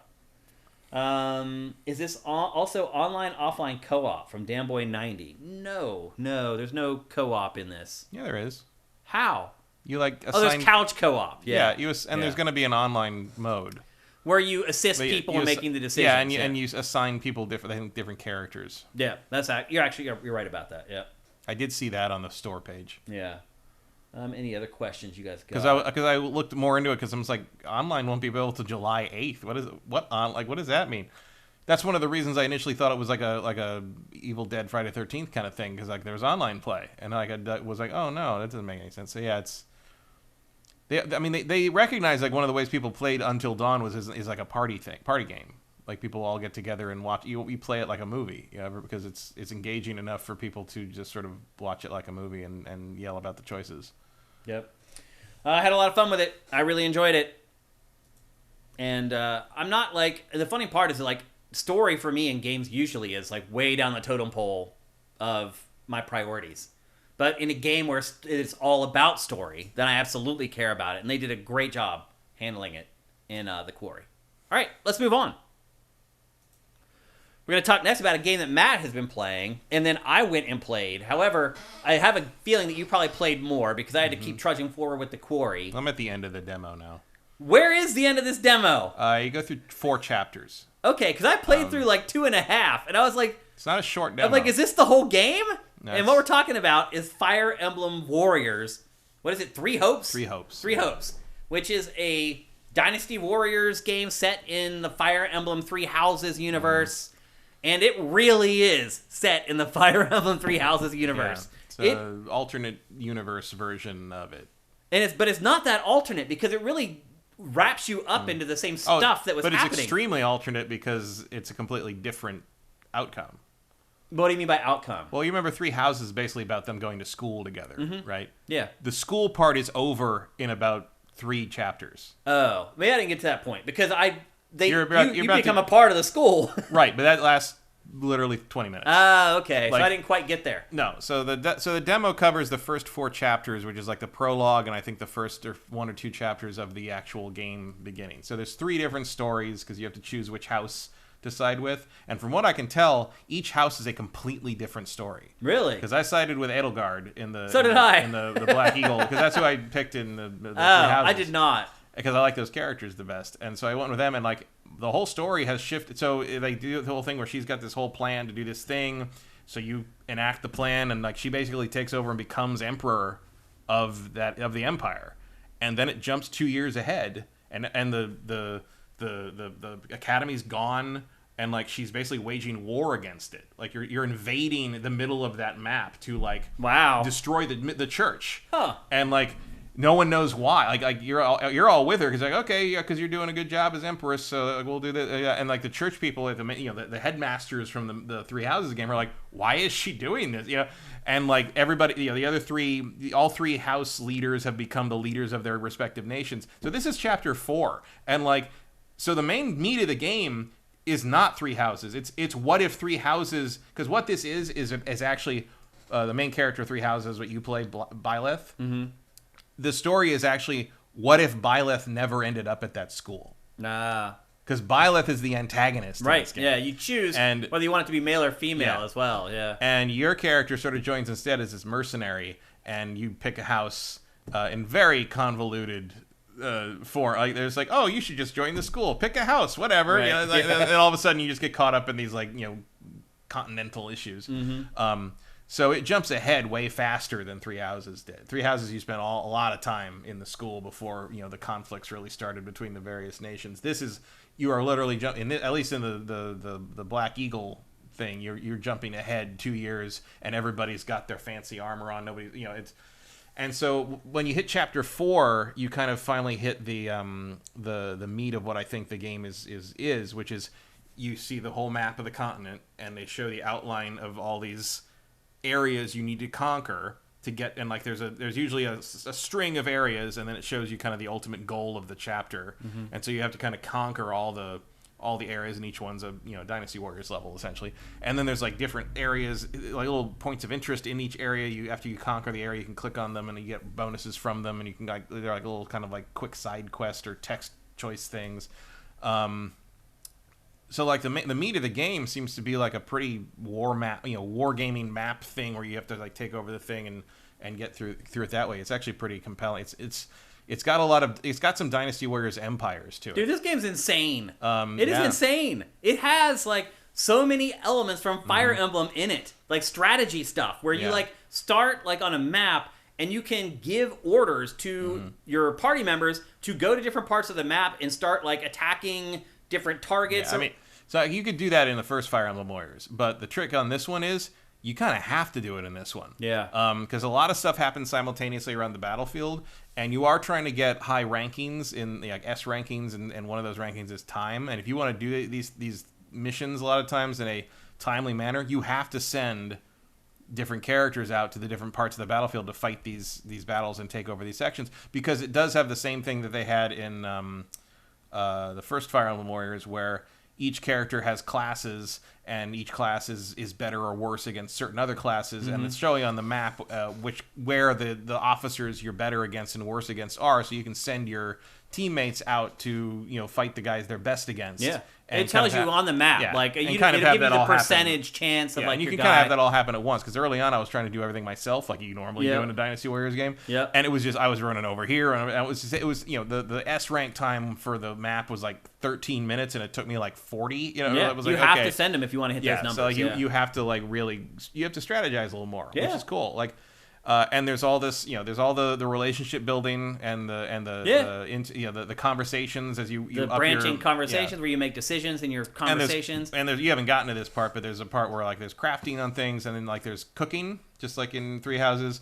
There's training and all these classes to unlock. You can choose permadeath or turn it off. You can do permadeath. It's like that. That's like the first one. I chose casual. Yeah, me too. I'm not about these people dying. Thing. Yeah. And then you can there's the conversation thing, where you up your level enough with another character, and then you have a conversation, and your alliance, your friendship rank goes up. Like that's all in there. It's crazy. It really is a Fire Emblem game, but instead of turn-based battles, you are playing an action game. You go and fight it. That's it. It really is. It's just like Three Houses, except instead of going out and playing turn-based battles, they're real time. You're playing an action game. Yeah, playing a real-time action game. And dude, the fighting is insane. The depth of the combat in this is nuts. Like, you have a dodge, you have a parry. Yeah. You have you can't see them because like our graphics are. I'll just take them away so you can see here. You can see in the bottom right hand, and of course, I level up at the wrong exact time. But in the bottom right, you can see how many attacks you have that are like set up to use at all times. Yeah. And then you earn new attacks that you can then swap in and out. Yeah, and you level them up by using them. Yeah, by using them, which I love games that do that. It's like, if I really like a weapon and I'm using it a lot, level that thing up. Like, every game should do that, in my opinion.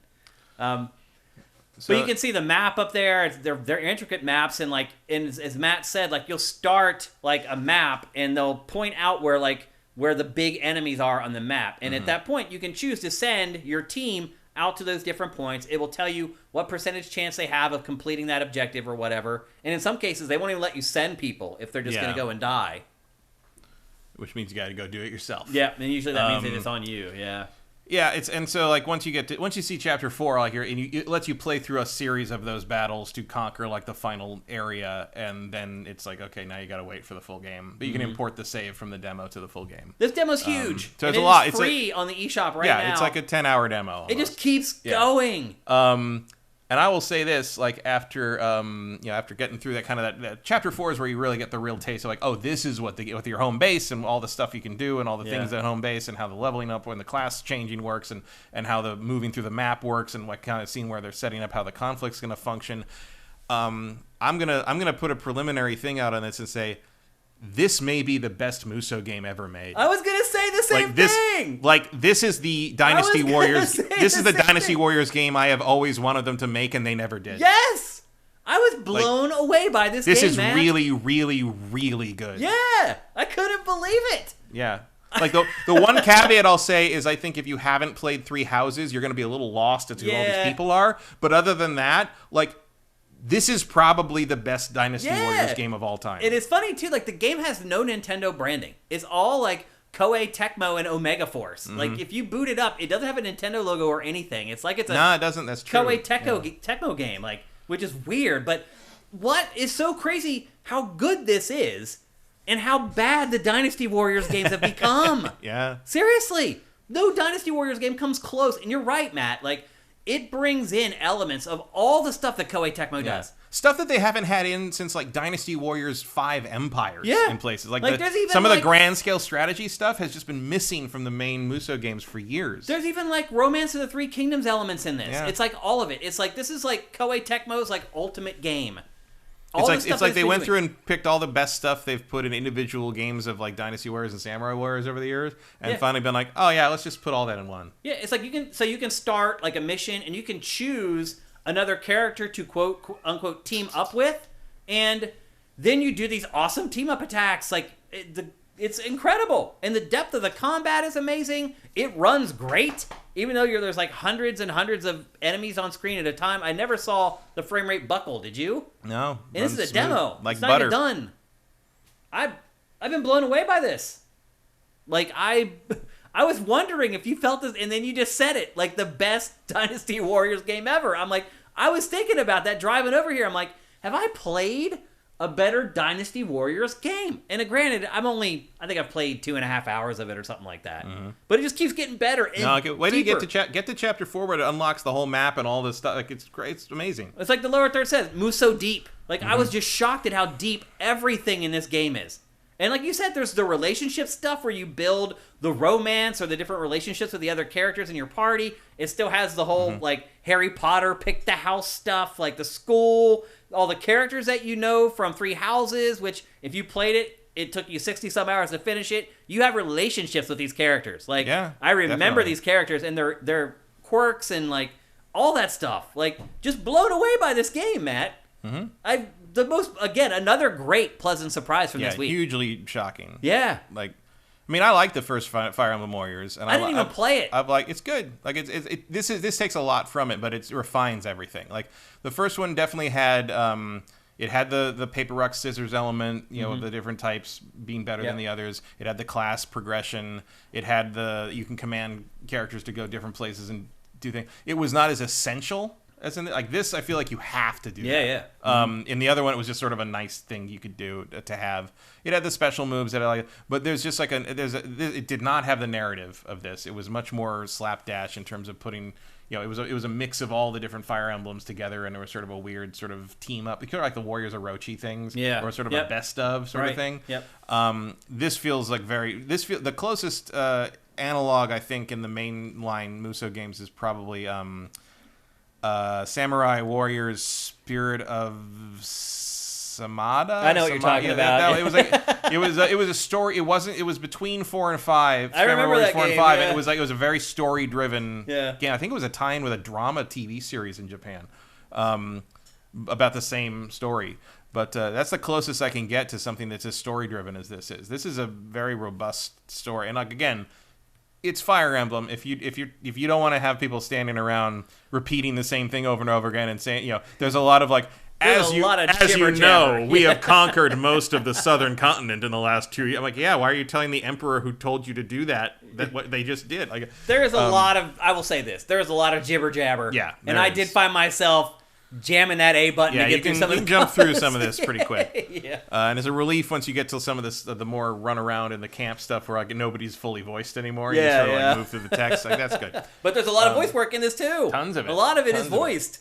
And there's just rungs and rungs of copy to read. I think just the fact that they chose to set it in the Three Houses world and have that set of characters and have that situation and have that layout, like the focus they chose on this has worked way better than having it be a best of Fire Emblem game like the last one. Yeah. Like this is shocking. This is shockingly good. Yeah, I was blown away by it. So, and like, I can't wait to get to the next action-based battle. I can't wait when the battle's over to see what happens next. I can't wait to go upgrade all my stuff at the camp, and then I can't wait to go do the next battle with my upgrades. Like, it's a gameplay loop that just works in a way that the Muso games haven't for me in years. And it also keeps you on your toes because it'll say, okay, here's a mission objective, but then it'll just start throwing stuff at you. It'll just start adding things. Like at the end of this mission, like they throw a huge creature into the map. And like, hey, now you got to fight this huge dinosaur-looking thing. Like, and how you fight those is different from how you fight normal. Yeah. It's not just like whack away at a big thing, like a big enemy. There's like, you have to take it apart piece by piece. Yep. And you have to pick, you can do it with a non-optimal character class, but it's going to work a lot better if you do use the optimal character classes, and that's interesting too. Yeah. And you got to pick who you bring to each battle, and how is your relationship with those characters, and it matters. And are their classes the right lineup for this? Like, what are you going to run into? You got to predict what you might run into because you might end up with not enough.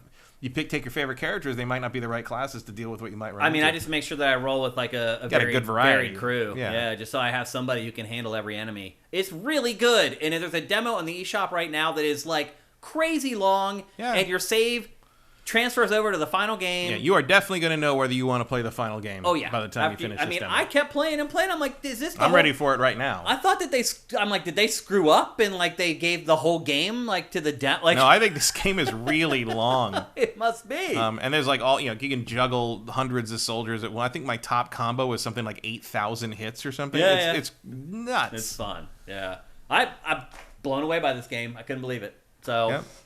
Go download it. Go play the demo. Absolutely. Like there is probably nothing you could do better with your gaming time this week than play this demo or play the Quarry. Either one, but yeah. But the Quarry isn't free. That's true. Yep. That's Fire Emblem Warriors 3 Hopes. That's 2 huge thumbs up from Matt and I can't wait to get the final code for Nintendo to keep playing. Yeah. I'm gonna go home and while I'm rendering this show, I'm gonna play more of this. Yeah. After I finished, I was like looking around at like. Maybe I should get a Dynasty Warriors game until and like no. I know. I was looking up impressions like nah. You looked at that 4.1 Metacritic for Dynasty Warriors 9. No, I mean, if I was gonna get one, it would probably be Dynasty Warriors 8 Ultimate Edition because that's like $20. Yeah. Or I always like the Samurai Warriors games better. Yep, I hear you. But anyway, that's 2 gigantic thumbs up for Matt and I. What a pleasant surprise too, because we did not discuss this at all. That was us on the show live. Discovering that both of us loved it. Yeah. On the fly. Yeah. It's really good. It is really good. We're not pulling your leg. So, again, as Matt said, go download the demo. It's like 4 hours long. You will definitely know whether you want to spend the money on the game or not by the time you wrap it up. No questions. So, there you go. Fire Emblem Warriors 3 Hopes. Next up. I hinted at this earlier that Matt and I were going to discuss some of the indie games that have caught our eye over the last week and a half. As I said, Summer Game Fest has really been like Summer Indie Fest. There was one day that Vincent and I were curating, and I think we created game pages for like 40 indie games in one day. It has just been a deluge of indie stuff. But what I wanted to do is cut through all the chaff and just have Matt and I both discuss 2 games. Somebody's asking if Fire Emblem is available on the PC, Xbox. Fire Emblem is a Nintendo series. Oh, yeah. Fire we actually Emblem never mentioned that. This is Switch exclusive. It will not be available it's on Nintendo. anything else. Fire Emblem is owned by Nintendo. Yeah, it's Switch only. We should have mentioned that. But sometimes I just assume that people know. But yeah. But not everyone knows everything. So, yeah, it's Switch only.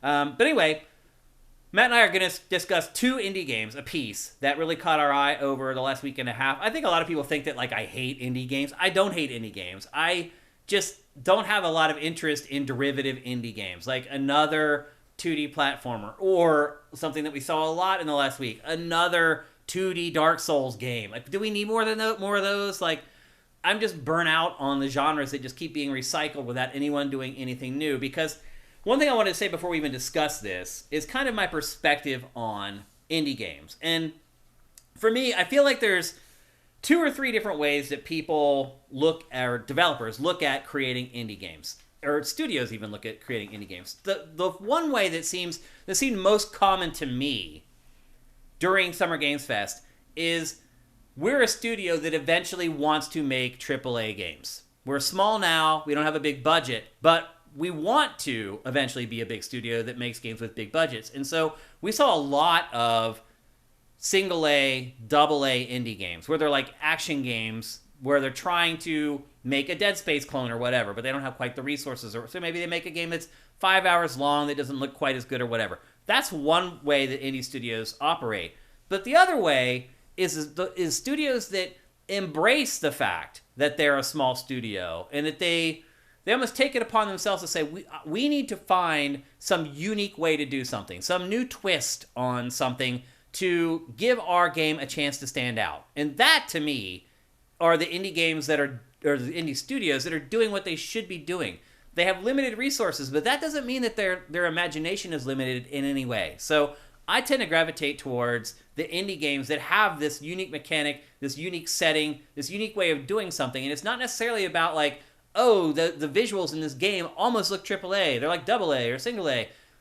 When I start looking at indie games that way, that's when I feel like indie games are at their worst. When they're at their best, it's when I'm looking at the concepts and the ideas behind the games instead. And so that's the way that I've kind of approached plucking out 2 games for me to look or to focus on and highlight here on GameFace. With that in mind, Matt, what is your first game that you want to discuss? My first indie game is based on a multi-million-dollar property owned by Nickelodeon Studios, but it's still an indie game. It's Ninja Turtles: Shredder's Revenge. Yeah, we've had our eye on this for quite a while now. I'm a big fan of the old Konami beat-em-ups. This looks like a good version of that, because the one thing you will learn if you go back to those old beat-em-ups is they're terrible. There's nothing to them. They're just designed to take your money. Like, people go on about how great that old Konami X-Men game is. The X-Men game is garbage. It's absolute garbage. It's just designed to kill you as fast as possible. So you keep putting quarters in. Keep putting quarters in, yeah. It was just like there was nothing else like it at the time. Yeah, and I did spend a lot of money on that game. Yeah, so did I. But it's a bad game. When you no longer have the tension of will I have enough quarters to finish this, it's not as interesting. This game is basically you've taken that concept and turned it into a full, almost fighting game level beat 'em up. Mm-hmm. Sort of in the realm of what they did with Scott Pilgrim. Yeah, 12 years ago. And it's a tribute to those old games, but it's also a massive upgrade. You also play April and Splinter. And Casey Jones was announced, was the big announcement, was that Casey Jones is in this as a playable character. Just about everything in Turtles lore you can think of is in here. They even had a new rap song. Yep. Following up on the grand tradition of Vanilla Ice. Yep. June 16th comes out in a few days. Yeah, we'll be talking about this next week on the show. And it looks fantastic. Yeah, it does. And I am excited to play a good beat 'em up as well. It's like the Streets of Rage 4. I thought that was going to be it. I like that, but it wasn't. I liked it, but it didn't blow the doors off or anything. No, it didn't feel like it was innovative in any way. It's like sometimes nostalgia is good enough, but not great, and that's how I would classify Streets of Rage 4. This looks like a new level of beat 'em up, made for the modern player. Yeah. And Streets of Rage 4 just felt like it was trying to make Streets of Rage. If you want couch co-op, it's got 6-player couch co-op. That's crazy. If you have that many controllers. And most people do not, that's for sure. But yeah, we'll be talking about that in full for our next week's episode for 305. So look forward to that next Tuesday. Same time, same place. My first pick, in my opinion, the indie game of Summer Game Fest or E3 22, however you want to describe it, is Cocoon. Have you seen this, Matt? Yeah. It looks cool. This game is insane. It's from Jeppe Carlson. He was the lead gameplay designer for both Limbo and Inside. And his words describing the game is, Cocoon takes you on an adventure across worlds within worlds. master world-leaping mechanics to unravel a cosmic mystery. Cocoon is a unique take on the puzzle adventure genre where each world exists within an orb that you can carry on your back. Wrap your head around the core mechanic of leaping between worlds and combine, manipulate, and rearrange them to solve intricate puzzles. Interact with alien environments and biomechanical devices left behind by an ancient civilization. Journey through unique, diverse biomes, from industrial structures to massive organic caverns, and discover how they are connected to one another. It's bizarre, this game.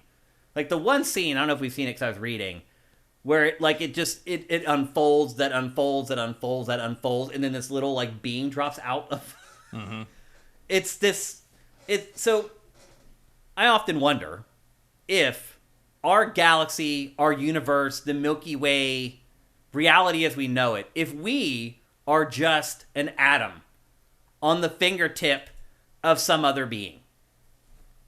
And this game kind of tries to demonstrate that idea that we are smaller than we could ever fathom. And I feel like this, to me, again, conflating what I said to start this discussion, that is what I think indie games should be doing. This is the type of things that indie games should be doing. Like, things that not just question design, but make us question our long-held beliefs. Like, this is the type of stuff that indie games can get away with that big-budget games cannot. There's no way you could make a game like this and pitch it to somebody and say, this is going to cost $150 million to make. They'd laugh you out of the room. And that is the strength of indie games. And I wish more indie game developers would strive to do stuff like this instead of saying, well, we made a Dead Space game for $3 million. This, to me, is what I think indie games should be. And if more indie games were like this, I would be behind them a lot more than I am. And so Cocoon, to me, just that shot right there.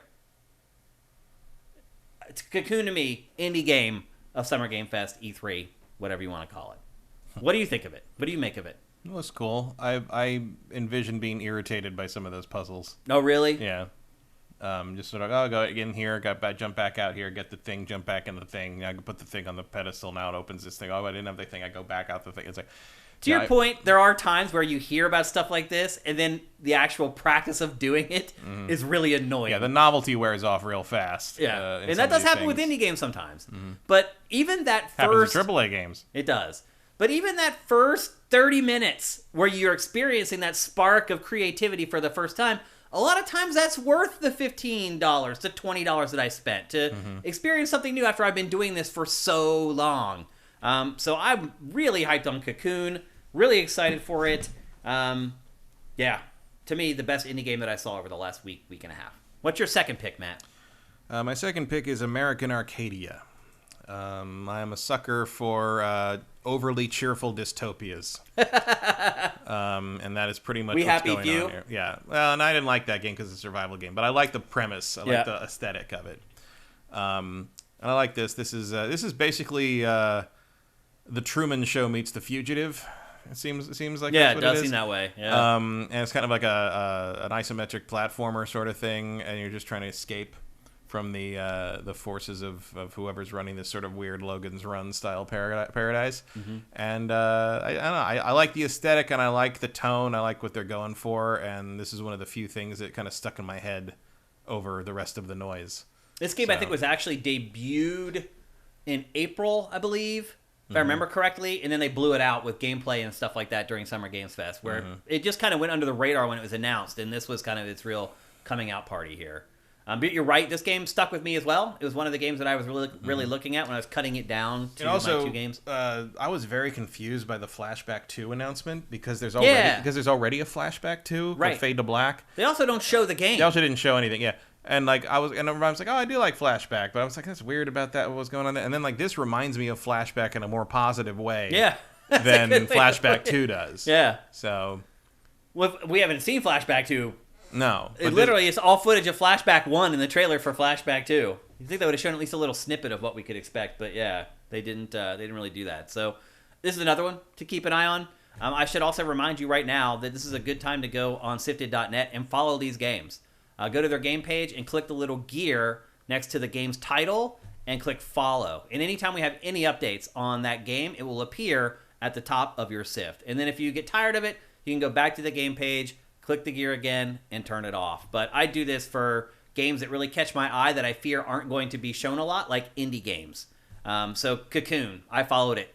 As soon as I saw the trailer, I went and followed it on Sifted. And now anytime there's any updates about that game, it will pop to the top of my Sift. Okay, and then my second game, again, following on the ideals that I laid out before we discussed this, is a game called Nitro Kid. Now, when I first saw the trailer for this, I was like, oh, this is my indie game of the show. And then as I investigated it more, it turns out that the game is a little more traditional than I thought, but it's still really cool.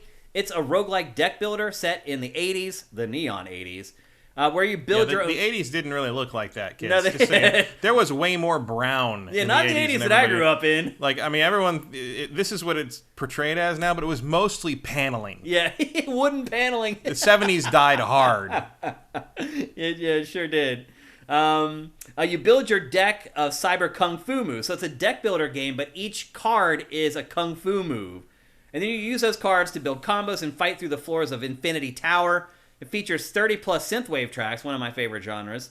And it's a mix of 80s kung fu movies, cyberpunk, and roguelikes. So if you want to know what that Marvel Midnight Suns game is going to be like, this is a pretty good basis. That's actually a good point. Yep, absolutely. It's set in a dystopian neon Miami. Megacorp Infinity has secretly captured kids with special abilities to turn their powers into military products. The goal is to save as many kids as you can and put Infinity out of business. It's got grid-based combat. You can slide around enemies to find the best position for your attack combos. And you can also use the environment in combat. Again, just something that is never going to get a green light. Although you're right, Midnight Suns is not that too dissimilar to this. But generally, this is a type of game that's never going to get a big budget. And it's something that only can be created by indie developers. And it's something that I've never really seen before. It's a unique idea, unique concept. I also like indie games that do this kind of cross-sectional visual. Mega Man Battle Network is not too far off this. That's true. That was kind of it's been a while since they made those. Legendary franchise, though. One that people always beg to come back, and it never does. But yeah, that is my other one. And again, that is called Nitro Kid. If you want to follow it yourself on Sifted and make sure you get updates anytime we publish something or curate something from the game. But there you go. Those are our 4 big indie games. Now, before we move on, I do want to go to our chat because we have someone who's a good friend of ours, and he goes by the name Game Manual. In our chat, he is an indie game aficionado, and I want to give him a second to tell us what he thinks the best indie game was at Summer Games Fest or E3, whatever the hell you want to call it. I think I saw him in here earlier. He was. Was he? Maybe he already said what it is. Oh, here he is, Game Manual. There are more indie games like this. Okay. What was your indie game of the show? And his real name is Rob Manuel. He worked with us at G4 for years. And he's an awesome guy. And he knows indie games out the yin-yang. So, what do you got? Did he leave? Maybe he left. I don't know. He may not be paying attention. Maybe he's multitasking. I think so. I put him on the spot and he didn't hear it. It is a work day. You're right. It is a work day. People have stuff to do. Oh, here he is. Routine. Okay. That was also on my hot list. Yeah, that game looks pretty hot. That was probably would have been my 4th pick out of all the games that I saw. But that is also a really good one. Another one to keep an eye on. Eth Demon says Pucky Squire and Metal Hellsinger. Metal Hellsinger, I don't know. Yeah, I like the idea, but like the idea isn't very unique. Honestly, the idea is not unique. But the main thing, I think the point of like kind of do the thing to the beat game is sort of like it's an interesting limitation. Yeah. But I don't think it's an interesting limitation on a first-person shooter. No. I think that would just be irritating. Yeah, I agree. Like Rise of the Necrodancer is sort of like the example of that, I guess. I don't know. I just don't. That doesn't look. That did not look fun to me. Yeah. To watch that played, I feel like I would like it in a different something. Yeah. Not sure. I did like the guys who were making like the live action thing of the guys making it. They seem to be very much. They're passionate. They definitely believe in what they're doing, so I appreciate that. Yeah, me too. I love passion, period. Anytime someone's passionate about something, I can pick up on it right away. Those are the type of people I like to surround myself with because they're the people who are going places. And Vincent says you can try Metal Hellsinger now. There's a demo on PC and console if you want to check it out. I definitely recommend, though, Routine. If you're into indie games, also follow that on Sifted. Again, go to his game page, click the gear, choose follow. It'll show up at the top of your Sift from there on out. So thanks, Robert Manuel, for hooking us up. I know you're like the indie guru. It's always good to get your input on what you think the hot new indie stuff is. So, all right, let's move on. We're going to talk next about something for not very long because we talked about it last week, and I worried that what I had played may be all that there was to play. And as it turns out, I was right. And that game is Mario Strikers Battle League. It is the new arcade-style soccer game for Switch. It just came out on Friday. Again, I previewed it last week on the show. And now that I've played the final version that Nintendo sent me, that demo had basically everything. Everything. I was shocked that that's the whole roster. That's it. In the final game, there's 10. There's 10 characters. Matt, there's 5 pitches in the game. I thought, the 5, fields that you could choose. I figured that was like a third. No, that's all of them. Wow. The demo had everything in it. I was like, wait a minute. So what modes? There are modes in the final version, but the main single-player mode is just like the cup races in Mario Kart. You pick your 4 players, and then you just play in a ladder against CPU teams. That's it. That's all the single-player mode there is. And then there's playing online, multiplayer against other players, and then there's this other mode called Strikers Club, which is like ranked. Basically, it's kind of like what they have in Nintendo Switch Sports, where it's this whole mode. It's all about rising up the rankings against other players. That's called Strikers Club in Mario Strikers, and that's it. That's all there is in the game. The game is $60. Just continuing the tradition of the Nintendo sports games on the Switch being really under baked. Matt, this is the worst of them all. Wow. By a mile. Worse than tennis. Worse than tennis. Way worse than tennis. At least there were fun, extra arcadey modes in the tennis game. The golf game actually had a single player mode where you went around this overworld and talked to characters, and there was a plot line.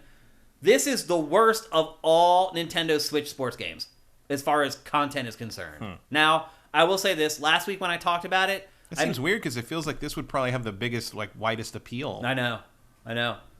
Just think about FIFA. All the modes that are in FIFA and all the ways that they find to squeeze entertainment value out of the sport of soccer. There are so many ways that you can do it. They can make an ultimate team, but they need more than 10 characters. Yeah. So... last week, a lot of my fears when I talked about this game ended up becoming true. Now, one thing I did say about the game last week was that I was having problems following the play and following the ball. And I said that I was going to spend a lot more time playing it to see if that continued to be the case. And I will say that I got a lot better at this game as I played it more. And I did eventually get to a place where I could follow the ball a lot more easily. Still, there were times where I get lost. There would be a bunch of quick passes, and the ball would go flying off somewhere, and someone would hit me with a shell at the same time, and I'm I have no idea what's going on for that split second. But it did get to a point where I could follow the play and essentially play the game with some semblance of skill. Now, going online and playing against other people online, that'll get you in shape real quick, man, because you can tell there's a lot of people who had played that demo a lot, and now they're playing the final version, and they are tough to beat. So a lot of it was just getting my butt kicked, and then that motivating me to learn the ins and outs of the games and get better at the game. The actual soccer in this game is pretty good. One of my other major complaints is that you never control the goalie. And the goalie AI in this is pretty dumb. I eventually figured out that as long as you're doing one-timers pretty easily, it's pretty easy to score in this game. Now, when you play against human characters, it's a little tougher because they're tackling a lot more. They're using the power-ups a lot more. But playing through the brackets in the single-player mode in this, I made it to the third cup and just quit. I was like, this is annoying. And the crappy part is that you need that to unlock all the extra parts that you use to snap onto the characters. So, and again, just a reminder from when I talked about it last week, gear is a part of this game, unlocking new cosmetics for your characters, but they never make your character OP.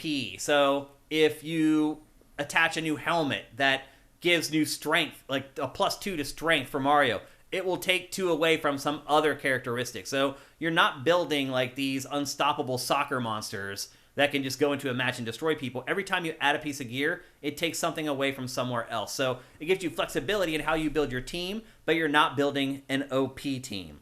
But yeah, other than that, everything else I said last week about the game, nothing else has really changed about it. It's $60.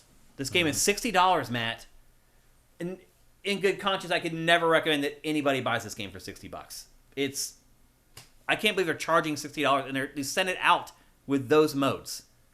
I guess they're just assuming people are going to get latched into the multiplayer. And I mean, truth be told, a good multiplayer game, it is hard to ascertain its value because if you really get into it, it's worth $500 the amount of time that you're going to get out of it. Because if you get hooked on this game, you can play it for hundreds of hours. And then $60 seems like a bargain. But that's just not generally how we evaluate sports games. They are held to the same, like this, to me, I hold this game to the same standard as I would hold FIFA if I was evaluating FIFA. And if FIFA only had like a bare bones single player mode and multiplayer, it would get hammered. And it wouldn't sell. Let's be honest. If it didn't have Ultimate Team, how well would FIFA sell with that Ultimate Team? Not very well. So it is very stylized and it is kind of fun and funny. Like some of the over-the-top kicks and the over-the-top moves are clever and the animation's amazing. The game looks really good. But eventually you see all the over-the-top kicks and you want to just like turn them off and not see them anymore. It wears out eventually. But yeah, $60 is way too much for this game unless you're just like, you love this franchise from the GameCube and Wii eras and you want to be able to play it online against people now. Probably worth $60 then, but otherwise I would just stay away. And as we always say with Nintendo games, we can't really tell you to wait for a price drop because that doesn't really happen. Yeah. But really disappointed in this game, more so than any other Mario Sports game for Switch. It is the worst of the bunch by a significant factor. So there you go. That's Mario Strikers Battle League. Stay far, far away. And now for our final topic of episode 304, we're going to wrap up the other E3 Summer Game Fest press conference that's happened since we talked to you guys on Sunday, and that is the Capcom Showcase. However, I think Capcom's big problem is that it was so sharing with everybody else, with Geoff and with Xbox, that ultimately there wasn't a whole lot to show in its own showcase. I didn't know there was even anything new in this except for Exoprimal. Yeah, well, we'll get to Exoprimal. But yeah, there was some new stuff. First of all, they showed the first gameplay of Resident Evil 4 Remake. And it's very short. It's like 49 seconds of gameplay footage. But they do finally show us what the game looks like in-game. And Matt, it looks way better. And it looks way spookier. But it's you can see, here's the opening of the game. It's nighttime. It's dark. Like, one thing I liked about Resident Evil 4 is a lot of the game took place in the daytime. That was a huge shift for a Resident Evil game. It's always dark and grimy.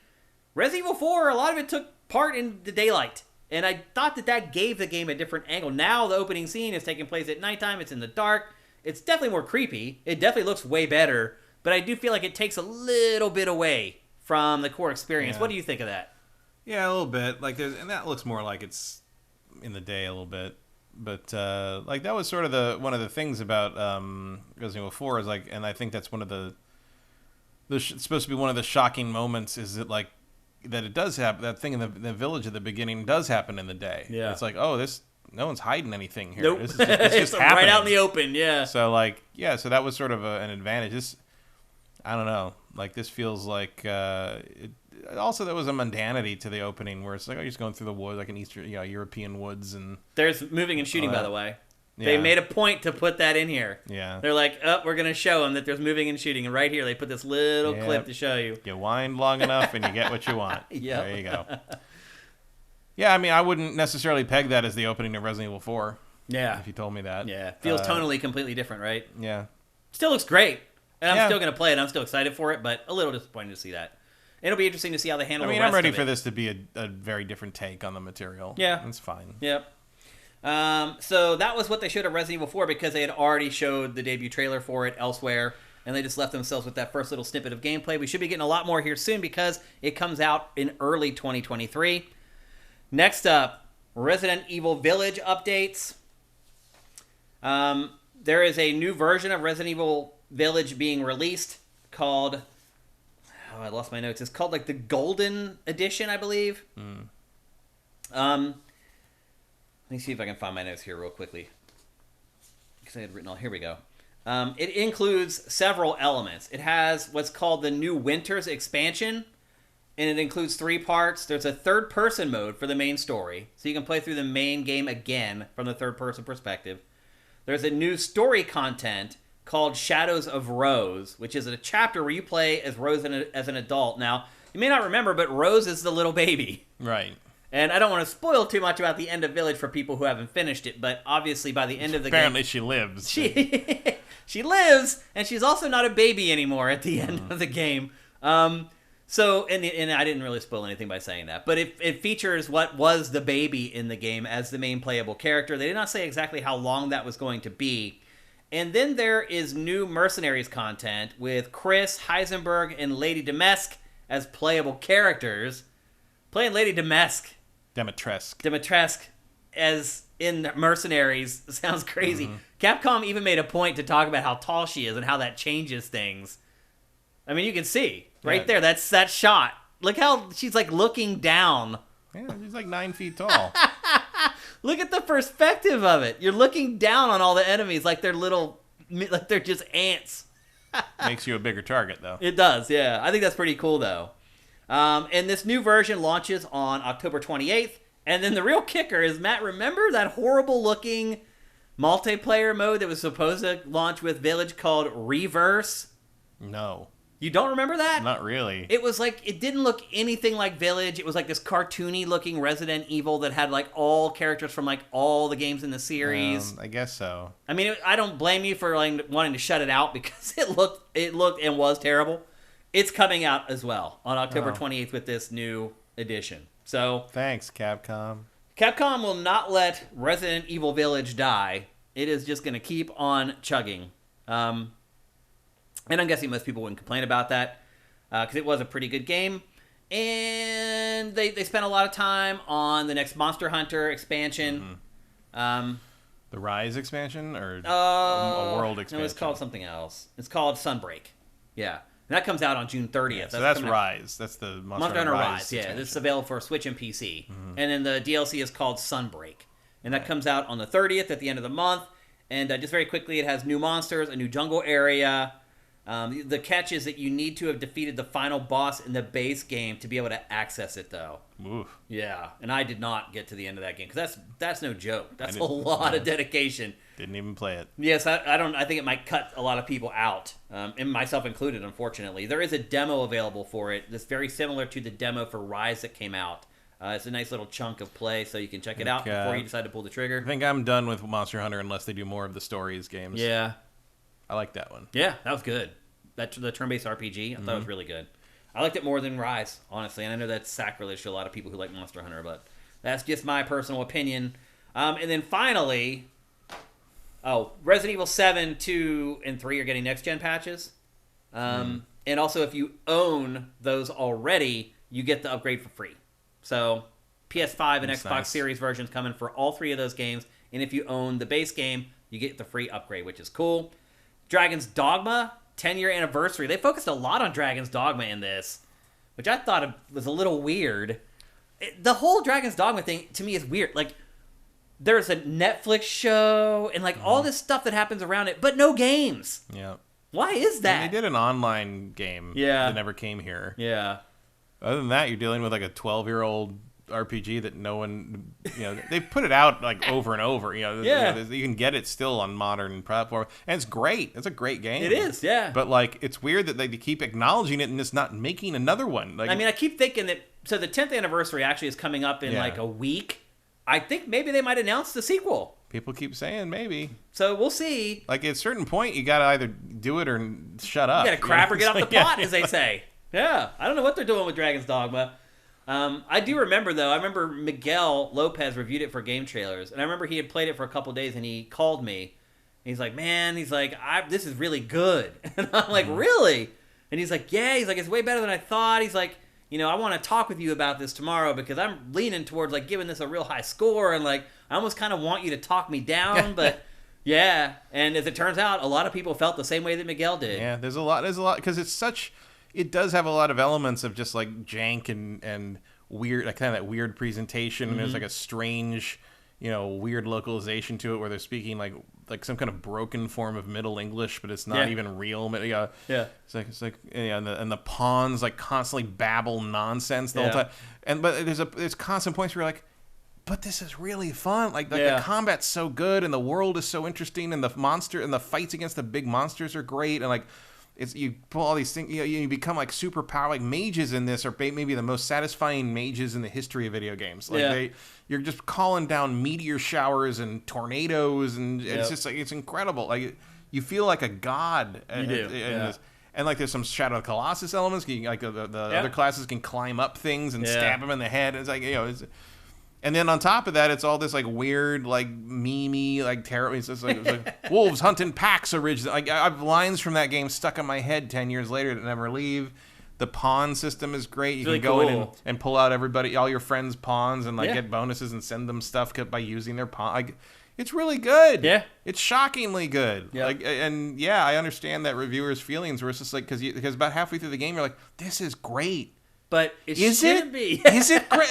Like you're just like, am I really liking this as much as I think I'm liking it? There are obvious issues with it. Yeah. But the good stuff overpowers the bad. And there's elements of it that I hate in most games. Like the fact that you can miss quests if you advance so far enough in the main quest. Like a bunch of side quests will lock themselves out without any warning, and like you can accidentally advance the main quest and lock out. So that can just happen if you go to the wrong area of a city or whatever. And like that should infuriate me, but instead I was like, oh, let's look it up and do it right this time. It's just like why do I have so much patience for this game? It doesn't make any sense. Yeah, it's it's great.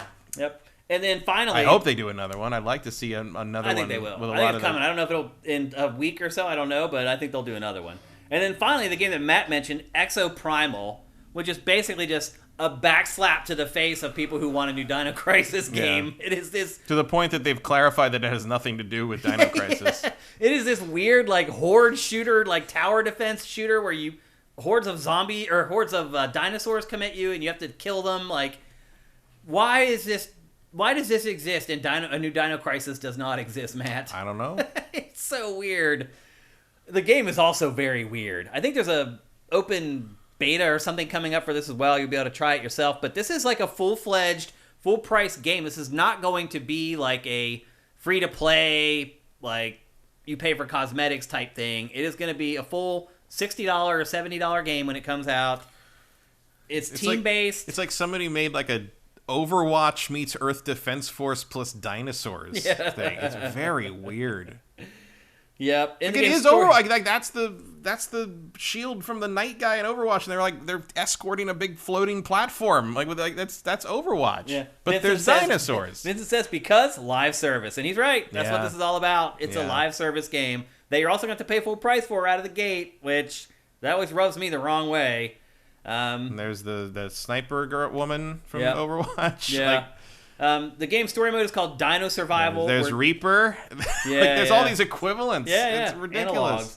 Where 2 squads of 5 race to complete objectives based on directives. It's coming in 2023 for PC, PS5, PS4, Xbox Series, and Xbox One. And as I said, there is going to be an early access period coming up for it in the near future. So I don't know what Capcom's thinking with this game. They're thinking maybe this will get people to subscribe. I don't know. I'm thinking it won't, but is so weird. It's like, okay, so just hordes of rampage. Like it's like World War Z with dinos, basically. Yeah, like I don't think Raptors really did that. Well, I didn't think Raptors came out of like portals into other dimensions. I guess they're supposed to be like weird alien monster hybrid thing. Okay. And to my point earlier about just remake Dino Crisis, you weirdos. Like, what are you doing? And to my point earlier about how whacked out ideas never get the green light for big budgets. Yeah, I might want to eat your words at this time. Like, apparently, if you're the right person at Capcom, you can get anything done. Apparently. So anyway, there you go. That is the Capcom Showcase for E3 2022, Summer Game Fest, whatever the hell you want to call it. Fire Native, you're thinking of Dragon's Crown. Yeah. Capcom played nice with everybody else, and I think that lowered the impact of its own presentation. But as you said, a lot of people didn't even know what was going on. So probably Capcom played its cards right. It got a ton of coverage from Street Fighter 6, from being a bigger part of Summer Games Fest. So I think it probably did the right thing there. And then it left it with not a lot, but at least it still did something. A lot of other publishers didn't. So there you go. That's GameFace. You got to pick your battles. You do. That's game, and I think they chose well. That's GameFace 304. But before we go, we got Name That Game, people. And this time, there is no way anyone is going to guess it on the first image. Yeah, you say that now. I mean, there's a game, in the big Wordle trend now, and now there's all these different clones. And the game one is called, Guess the Dot Game. And it does exactly this. It throws up a zoomed-in screenshot, and you get like 6 chances. And it gives hints. Like the second one will tell you what second image tells you what. The third tells you what platforms it's on, and they'll tell you like what its the second image tells you the Metacritic score. Mm-hmm. The third image tells you the platforms, and the fourth image tells you the year. And so you can kind of narrow it down. But there's a couple days ago, it was a close up of a road and a tree, and I knew that was Diablo. Like just. Boom. Yeah. I'm like, oh, that's Diablo. The first one was it was 4 polygons intersecting. It was green and 3 brown. I'm like, that's Super Mario 64. Like, you just know these things. I don't know why. I don't know why. It's like you can smell it. It's like it's like the only thing that could possibly be is an intersection of grass and brown dirt in Super Mario 64. I don't know why I know that. Yeah. Hey, Gohan Rage, thank you for Twitch Prime, man. Appreciate it. Although today's was very hard. Oh, yeah? You didn't get it? I did, but it took me four tries. Okay. Well, you guys are going to take at least 4 tries to get Name That Game today. I promise you. I'm not saying I'm going to get it, but they are. Okay. Well, we'll see. We'll see how it goes. For those of you who have not played before, or you're just joining our stream for the first time, I show you a series of screenshots, and you just have to guess the game that the screenshots are from. As soon as you figure it out, put it in chat. You're playing against this guy, Matt Kyle. He's pretty good, but you haven't won in forever. That's been a long time. And what we've discovered is that people just start guessing, like, they just type game after game after game name, hoping they get it right, and that does sometimes work. People created different ways to avoid that, like leaving it up for 5 seconds. I don't think that's going to change anything, honestly. I think I just need to be better with how I manage the screenshots, and we'll see if I did it this week again. I have learned to get over the disappointment of you guys getting it on the first screenshot. Has he, though? Exactly. Okay, are you guys ready? Are you ready, Matt? Sure. All right, here is the first screenshot for Name That Game.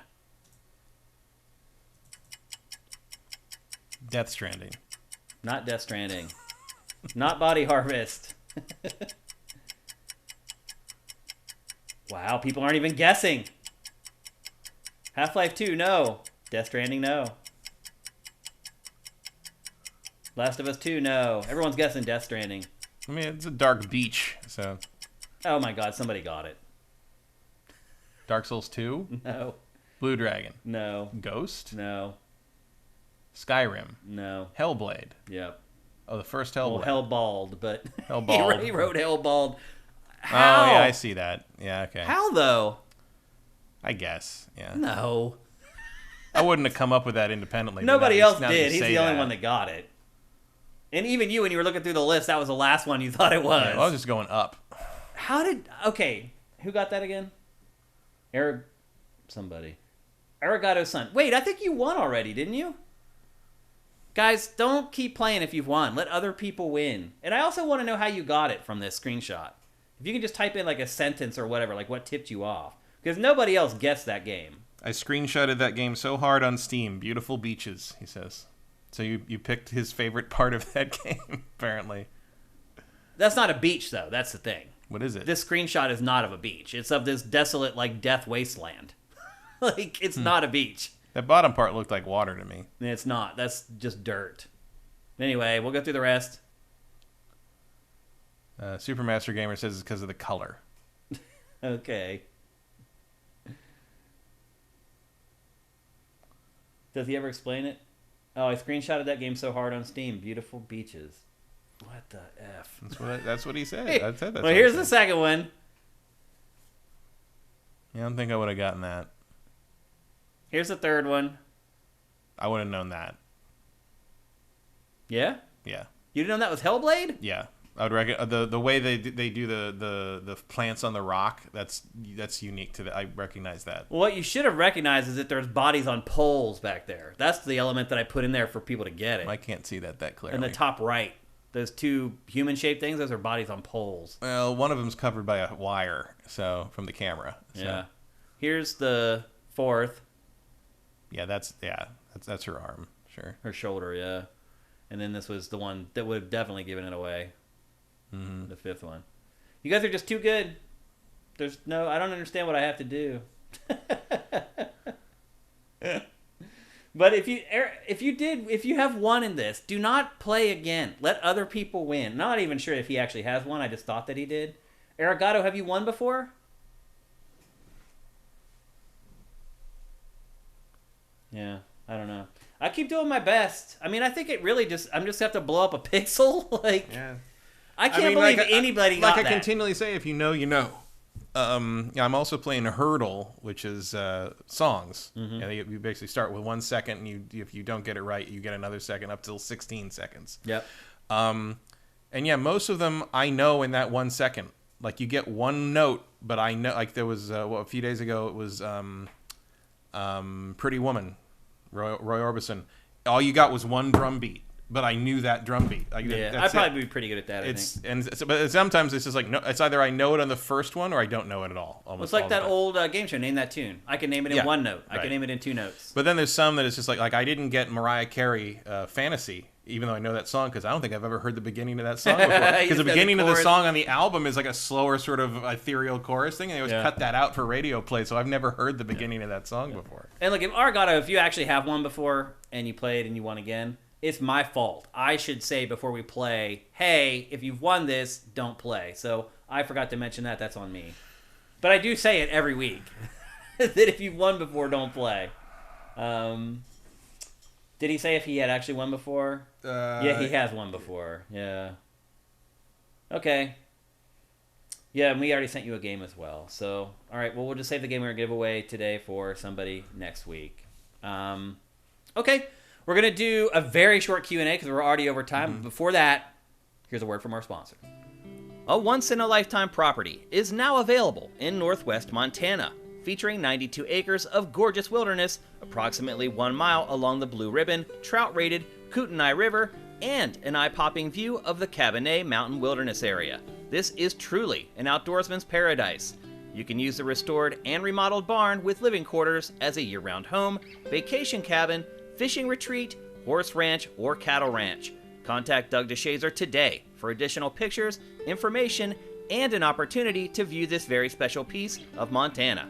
And with interest rates starting to rise, now is the time to pull the trigger on a home or property. Even if you're not able to relocate to Montana, worry not, sifters. Doug DeShazer has facilitated home and land sales in California, Texas, Oregon, Washington, and many other states. He can find you the perfect real estate agent for the job, no matter where you live in the U.S. Feel free to contact Doug with any questions regarding real estate at deshazermt@gmail.com or give him a call at 406-291-1643. That's 406-291-1643. Thanks again to DeShazer Ryan Realty for sponsoring GameFace. All right, we actually only have time for one question. I'm sorry, people, but we are way over time. So we only have time for one, unfortunately. Now it's going to be hard for me to pick which one, because I love you all. It's like picking my favorite child. This is a good one. It's a long one. From Norix Nessie 94. Shane, you were on the fence about canceling your Game Pass subscription. After seeing Microsoft's event and seeing many of the games that are coming throughout the next 12 months, do you still feel the same way? Although I was not blown away by the conference, there was still some great games I saw coming to the service that made me want to keep the service. No. I would actually say that I'm more likely to cancel it. I did not see a lot of stuff coming to Game Pass that got me all that excited. It was almost all indie stuff. Like, the Riot stuff I thought was a good announcement, but I had predicted before we watched it that we would see a lot of big third-party stuff that maybe Microsoft had signed to come to Game Pass to make up for the fact that it had no first-party offerings for Game Pass, and we did not see that. So No, I'm more likely to cancel my Game Pass subscription now after what I saw during that presentation. What about you, Matt? You have a take on that? As long as Game Pass gives me one game worth playing a month, there's no reason for me to cancel it because it's about what that would be worth. Yeah. It's about, like $15 a month? It is, but I haven't played anything on it for a while. I think I played at least one thing a month on it every month. Like, that's how I'm going to get Ninja Turtles. Oh, but see, for me, it's like, it's not just about one thing that I played, because it's like it's one thing that I would have paid for that I did not then pay for. Like, you're right. Like, there are sometimes I'll find a game on Game Pass and I'm like, I really wasn't interested in that, but it's free and it'll take 90 seconds to download. I'll check it out. Like, sure, there's always going to be stuff like that on Game Pass. That's all I need. Yeah, see, for me, it's like, is there a game that I would have paid money out of my pocket for I would that probably I pay don't money have for, to... I mean, I would probably pay money for Ninja Turtles if I didn't Well, I would have too. access to Game Pass. That game's an exception, though. Yeah. But generally, I would say there's at least something I might have thought about impulse buying that I didn't have to because it was on Game Pass. Yeah. And that's good enough for me. Okay. I understand that perspective totally. But, I mean, I think the bigger question he's asking is, how impressed were you with what Game Pass is going to have over the next 6 months or 7 months or whatever the rest of the year? I'm a lot more impressed with what's going to be in the next 12 months rather than the next 6 months, right. I'd say. Yeah. But if you decide to bail for the next 6 months, you're going to save yourself $80, $100. And who knows, by the time it's time to resubscribe for Starfield or whatever, you might have a better deal ready to go. Money's tight for a lot of people right now. It's tough times with inflation, gas prices, and everything. So people are starting to think a little harder about how they spend their money. And I think a lot of people will be... Yeah, for 1 month of Game Pass, you could almost get a gallon of gas in L.A. Almost a whole gallon. Yeah. Okay, so that's it for GameFace episode 304. A long episode today. I saw somebody, when we started the show, they're like, oh, there's going to be nothing to talk about. This show's going to be short or whatever. No, there's plenty to talk about. We have some big games for next week's show as well. Matt and I will both be jumping on Teenage Mutant Ninja Turtles. You guys should too, if you're a Game Pass subscriber. And yeah, overall, this week was kind of cool. Yeah. Like, it was nice to not feel dead right now. Because normally by now, like, we wouldn't even do this show. We would wait until Friday, because we're exhausted at this point. We'd wait till Friday to do our best of E3 awards and wrap everything up. Instead, we're here 2 days later doing GameFace. So it's nice to not be physically and mentally destroyed in the second week of June for once. Because usually every year that's the way it is. So it's kind of nice to do it a little bit differently for once. And it'll be interesting to see how it all shakes out for 2023. But hope you guys enjoyed our coverage of what we did with Summer Games Fest and E3. I hope you enjoyed the time on Sifted on the site. Hopefully it saved you some time from using Twitter or whatever other website you use for your gaming information. That's why Sifted is there. If you're listening to this show on podcast services or you're watching it on YouTube for free, hook us up if you can. Head to patreon.com/sifted. Everything we do is supported 100% by our Patreon. If there's no money there, we can't do this. If you can't afford it, and I totally get it, we were just talking about how money's tight for a lot of people. If you are a Amazon Prime member, you can give us a free $2.50 a month every month, and you do have to re-up it every month, which is a pain in the butt. But to do that, if you haven't done it before, head down below in the description. Step-by-step instructions. It's very easy. If you have done it before, it's literally 2 clicks to renew it for this month. We'd really, really appreciate it. So, awesome show, awesome E3, awesome Summer Games Fest. We'll see you next Tuesday. GameFace is up and out.